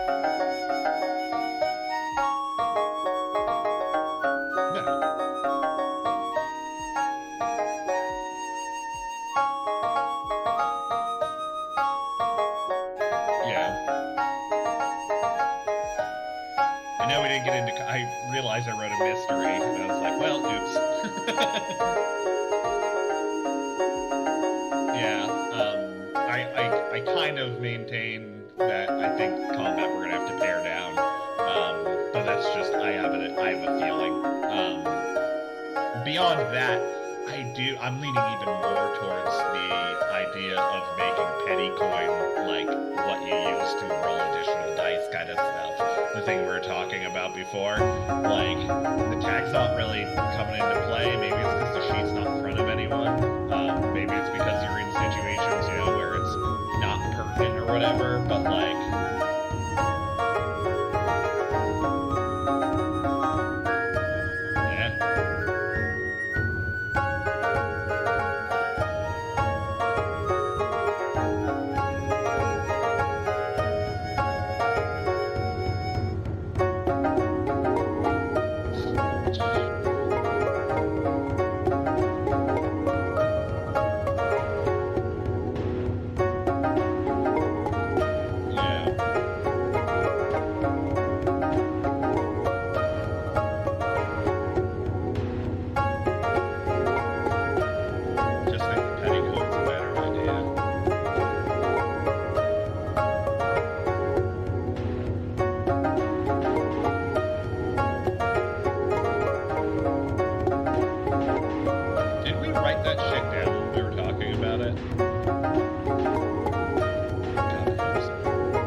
That's a moose with a book. I wish. Thanks, he's gonna hit you with it.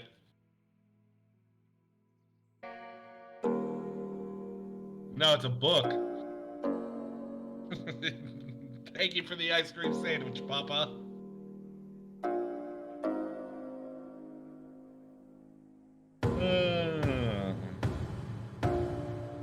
Now I'm starting to be able to draw moose without looking at pictures of moose. I know what they look like now.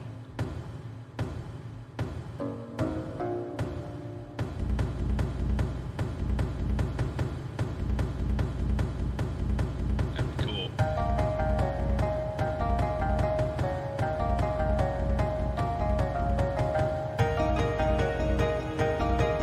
That one explaining it.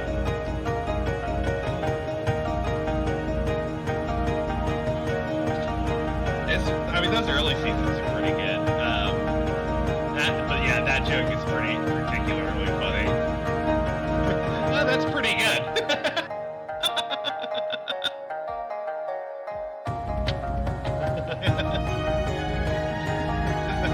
That's a great joke. I don't know. I think it's like pretty telling when what's his face left the writers' room. Yeah.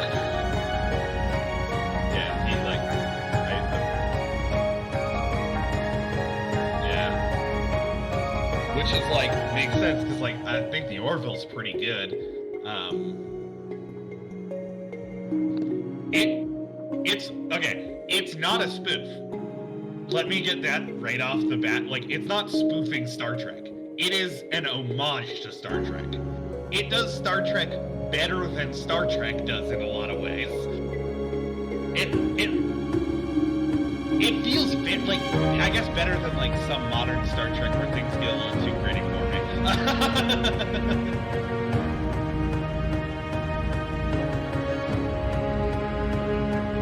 It's like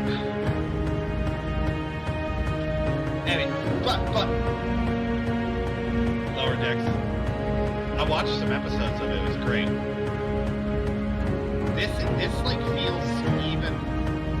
It feels more Star Trek than that because Lower Decks is like playing on like pretty aggressively playing on Star Trek.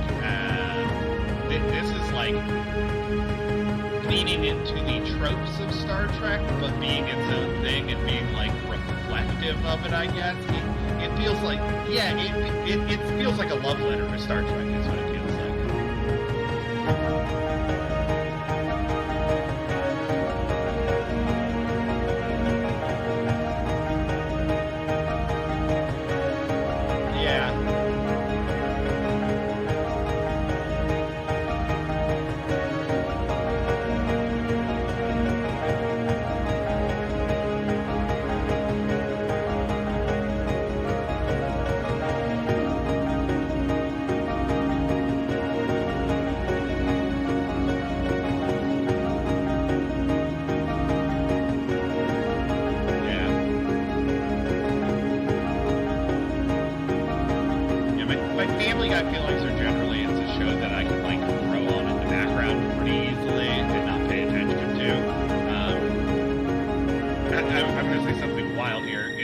Offensive to me that like which I know is ridiculous, like mostly because I'm like it's like phased out, like when it's on it's just like having stock it's having stock TV on.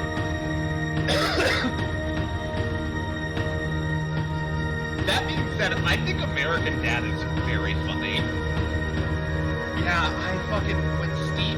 whenever Steve sings, I lose my mind because they go so fucking serious on it every goddamn time, and like it's like the juxtaposition of what's going on and like doing like real honest to God soulful R&B from this like little 14-year-old kid is I don't know, it just the juxtaposition hits me just right.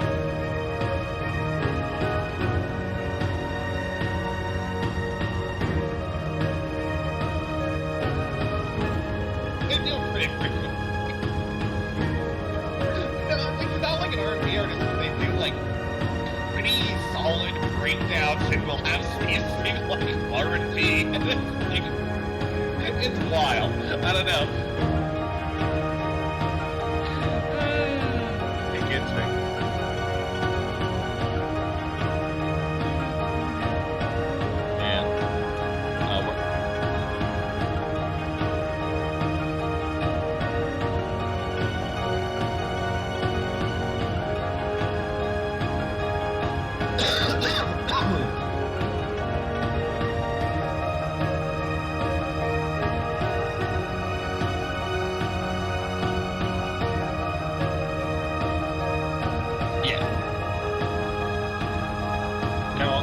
excited to get back to like dev work, and I'm excited to like, I don't know, move forward with what the kind of stuff we're talking about too, and like having that weekly stream, being able to do that, I guess will be kind of nice. And I feel like we can fill the occasional one shot here and there on the stream, so.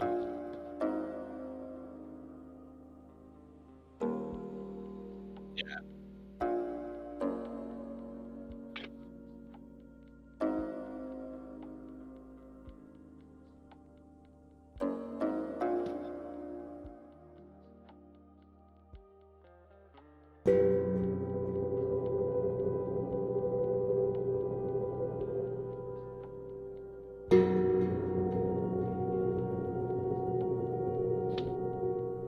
It's fun. I think that the mystery is like enough where it's like a little mysterious, but I think it's kind of clearly laid out. Like it's contained.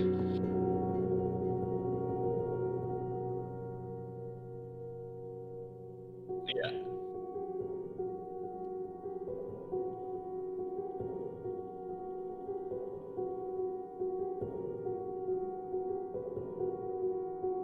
Yeah.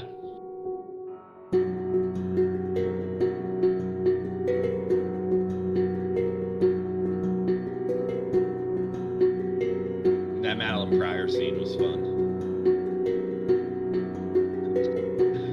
It was fun because you guys were like, I want to go over there. And I'm like, I know she's a lunatic, so this will be great.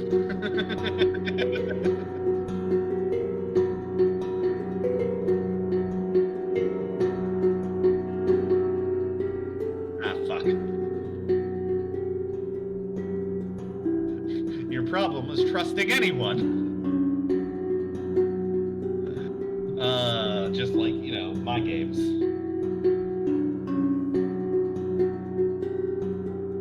It's not that everyone's trying to fuck you over in Cyberpunk, it's that they all have their own things going on. Everyone's trying to fuck us over.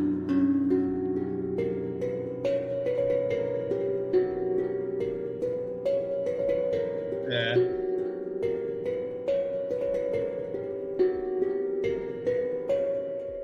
Hold on. I shook her house down in secret, and then I was very kind to her. I was! I paid her, and I cleaned it up.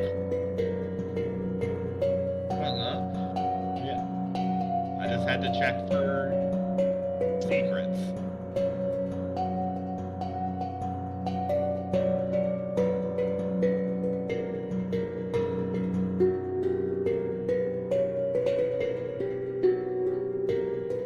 Two weeks ought to do it, I think. Yeah. I'm pretty sure. Maybe 3. Well, I think 2. Yeah, maybe 3, but probably 2. Yeah. Probably 2. I can't. Yeah. And yeah.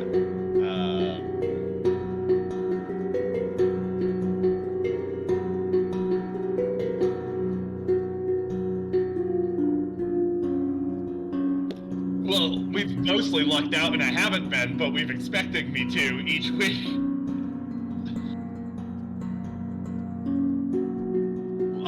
I mean, yeah, I'm sorry, with you running L5R, but like, that's what I'm saying, like, last week one dropped, right? Didn't we lose one last week? Yeah, we lost this one last week. Yeah.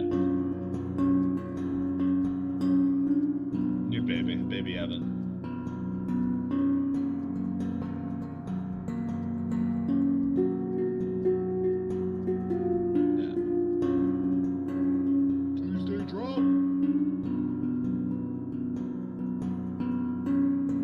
I'm gonna buy some Hot Topic full finger rings, like from Mystery Men. Thanks. They're sold out, is the thing. Like, all of them. Hey, surprisingly affordable, too. Dude, less. Yeah, like $5.50, $6.50, up to $12 tops. I don't know, but I need them.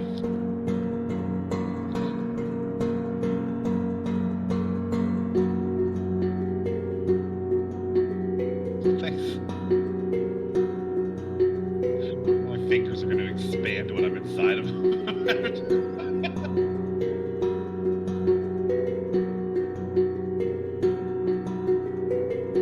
I did like warm make you expand.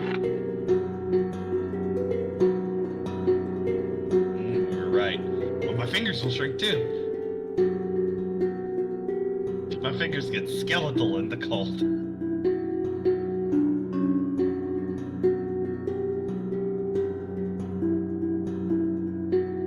Anyone else feel like a skeleton right now? Fuck, that would be cool. If I could come back as a... Well, no, I'd come back as a mummy.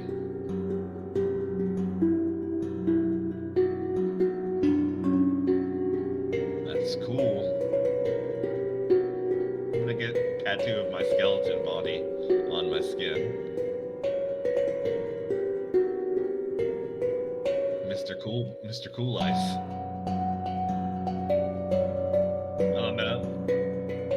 Well, there's a meme for a while of a man that had the words Mr. Cool Ice tattooed. Yeah, and skeleton bones tattooed on. Mr. Cool Ice.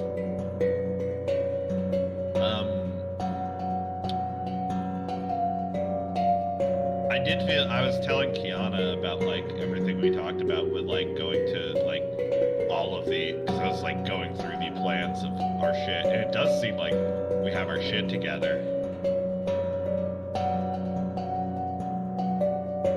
Yeah.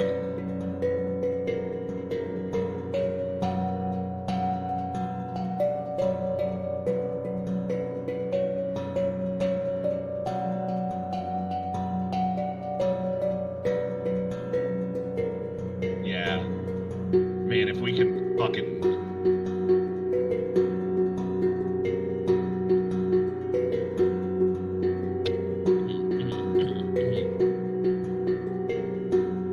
Yeah, at least enough to keep, like, us going.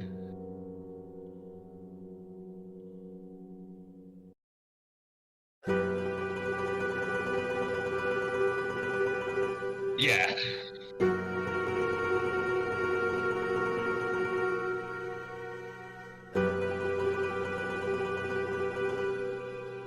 I'll let you know how the process works for PAX 2023. We will invite back returning exhibitors first and give them an opportunity to adjust their space if needed. Then, he also multiple exclamation points. Then we open up invites to the general public. Once we are mostly done with that process, it is at that point we process all the applications, and we do give priority to people who have been at PAX event before and invite new vendors.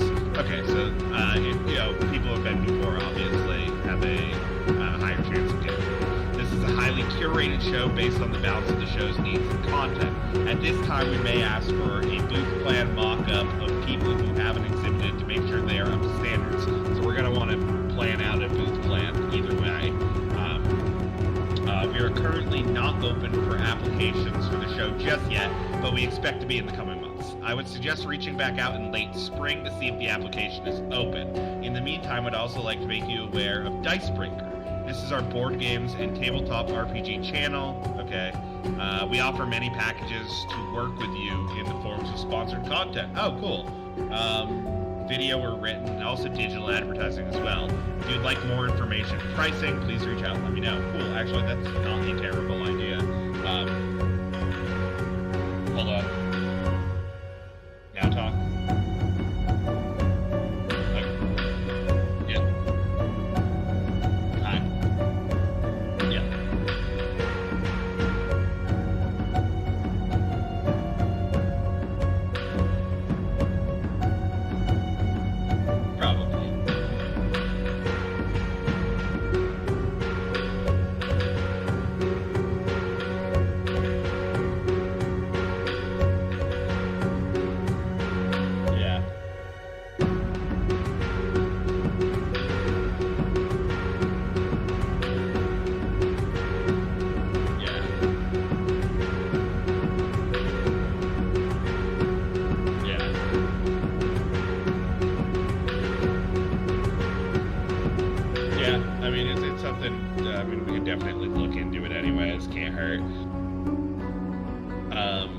that being said, one thing and this was something that I noticed with PAX too, is like our booth is like it has to look good.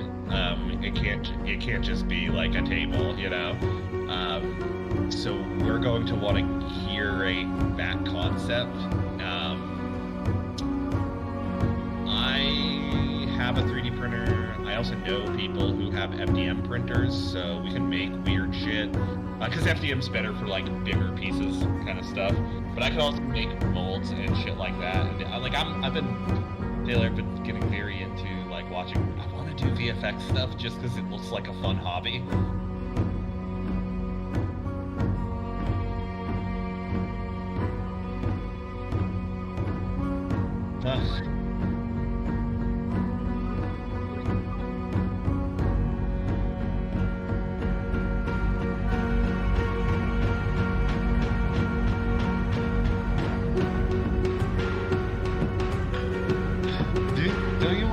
Don't you ever want to see if you can like sketch out what a head would look like, and then 3D model that head, and then print that head, make a mold of it, make a silicone pour, and then fill it full of jelly and shoot it and see if it can blow up?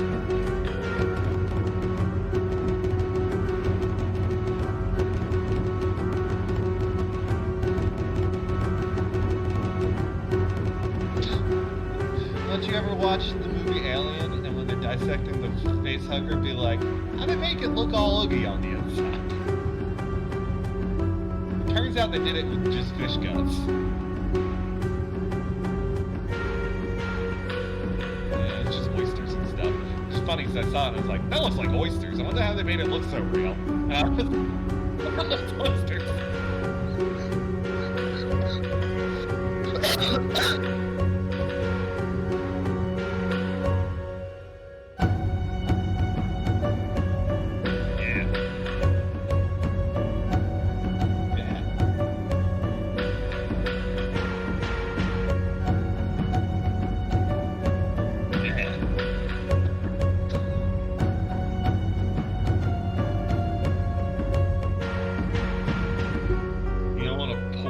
Jelly into a mold?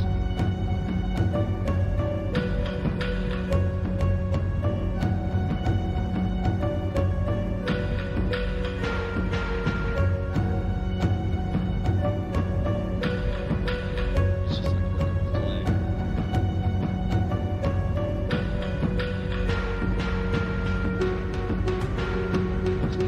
That's why I got kicked out of that pottery class. You know what? I see what I'm doing wrong now.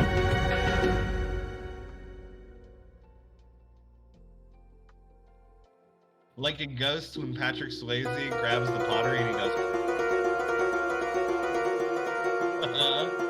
and Whoopi Goldberg's like, actually, I'm not going to tell her you're here, because gross. But she's the baby's definitely, so.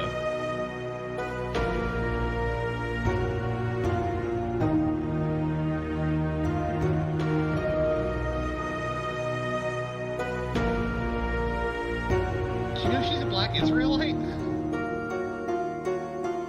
Yeah. I didn't either until the other day. Like, she is pretty, says some anti-Semitic, has gone on record saying some anti-Semitic stuff, and took on the surname Goldberg. With no, she did that. Yeah. I know.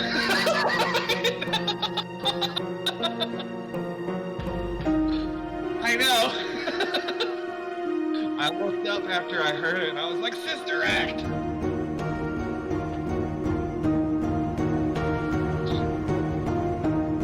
This isn't fair.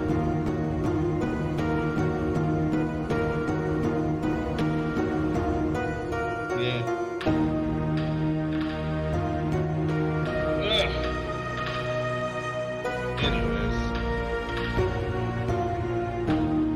Anyways, maybe I'll listen to more podcasts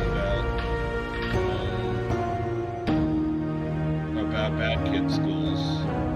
terrible.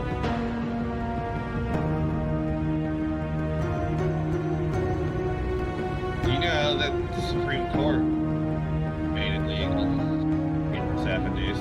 These schools just legalized abuse of children.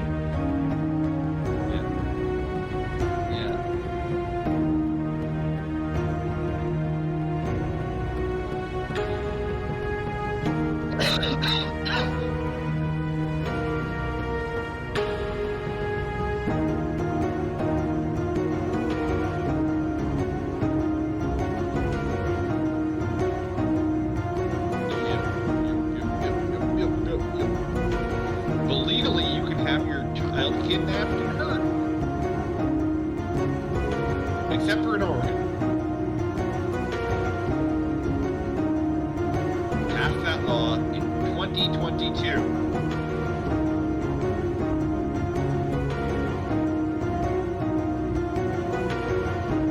Mission accomplished. Home of the free.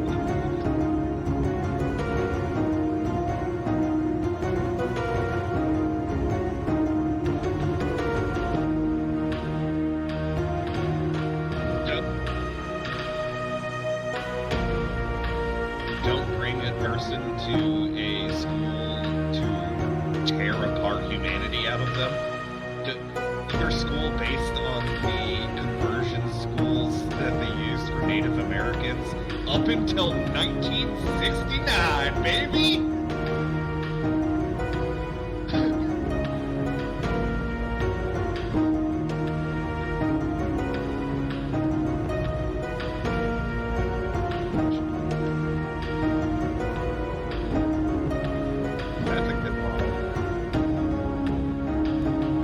I want to start listening to Paris Hilton's podcast.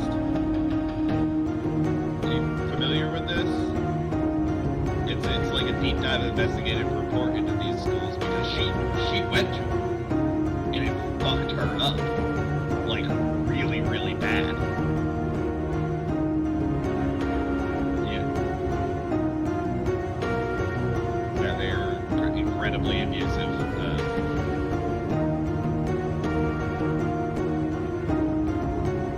I know, it's supposed to be really good too.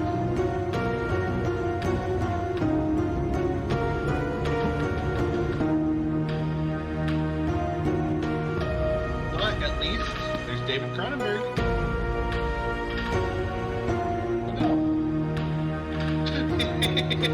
And it's a hat. Yeah. Boy, it sure is moist in here. Yeah. It's me, God, David Cronenberg. Why is it so wet? That's just the aesthetic I like.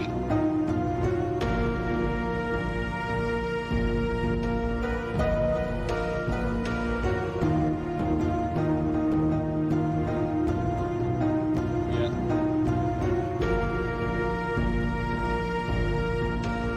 Thanks. You're welcome. I said thanks.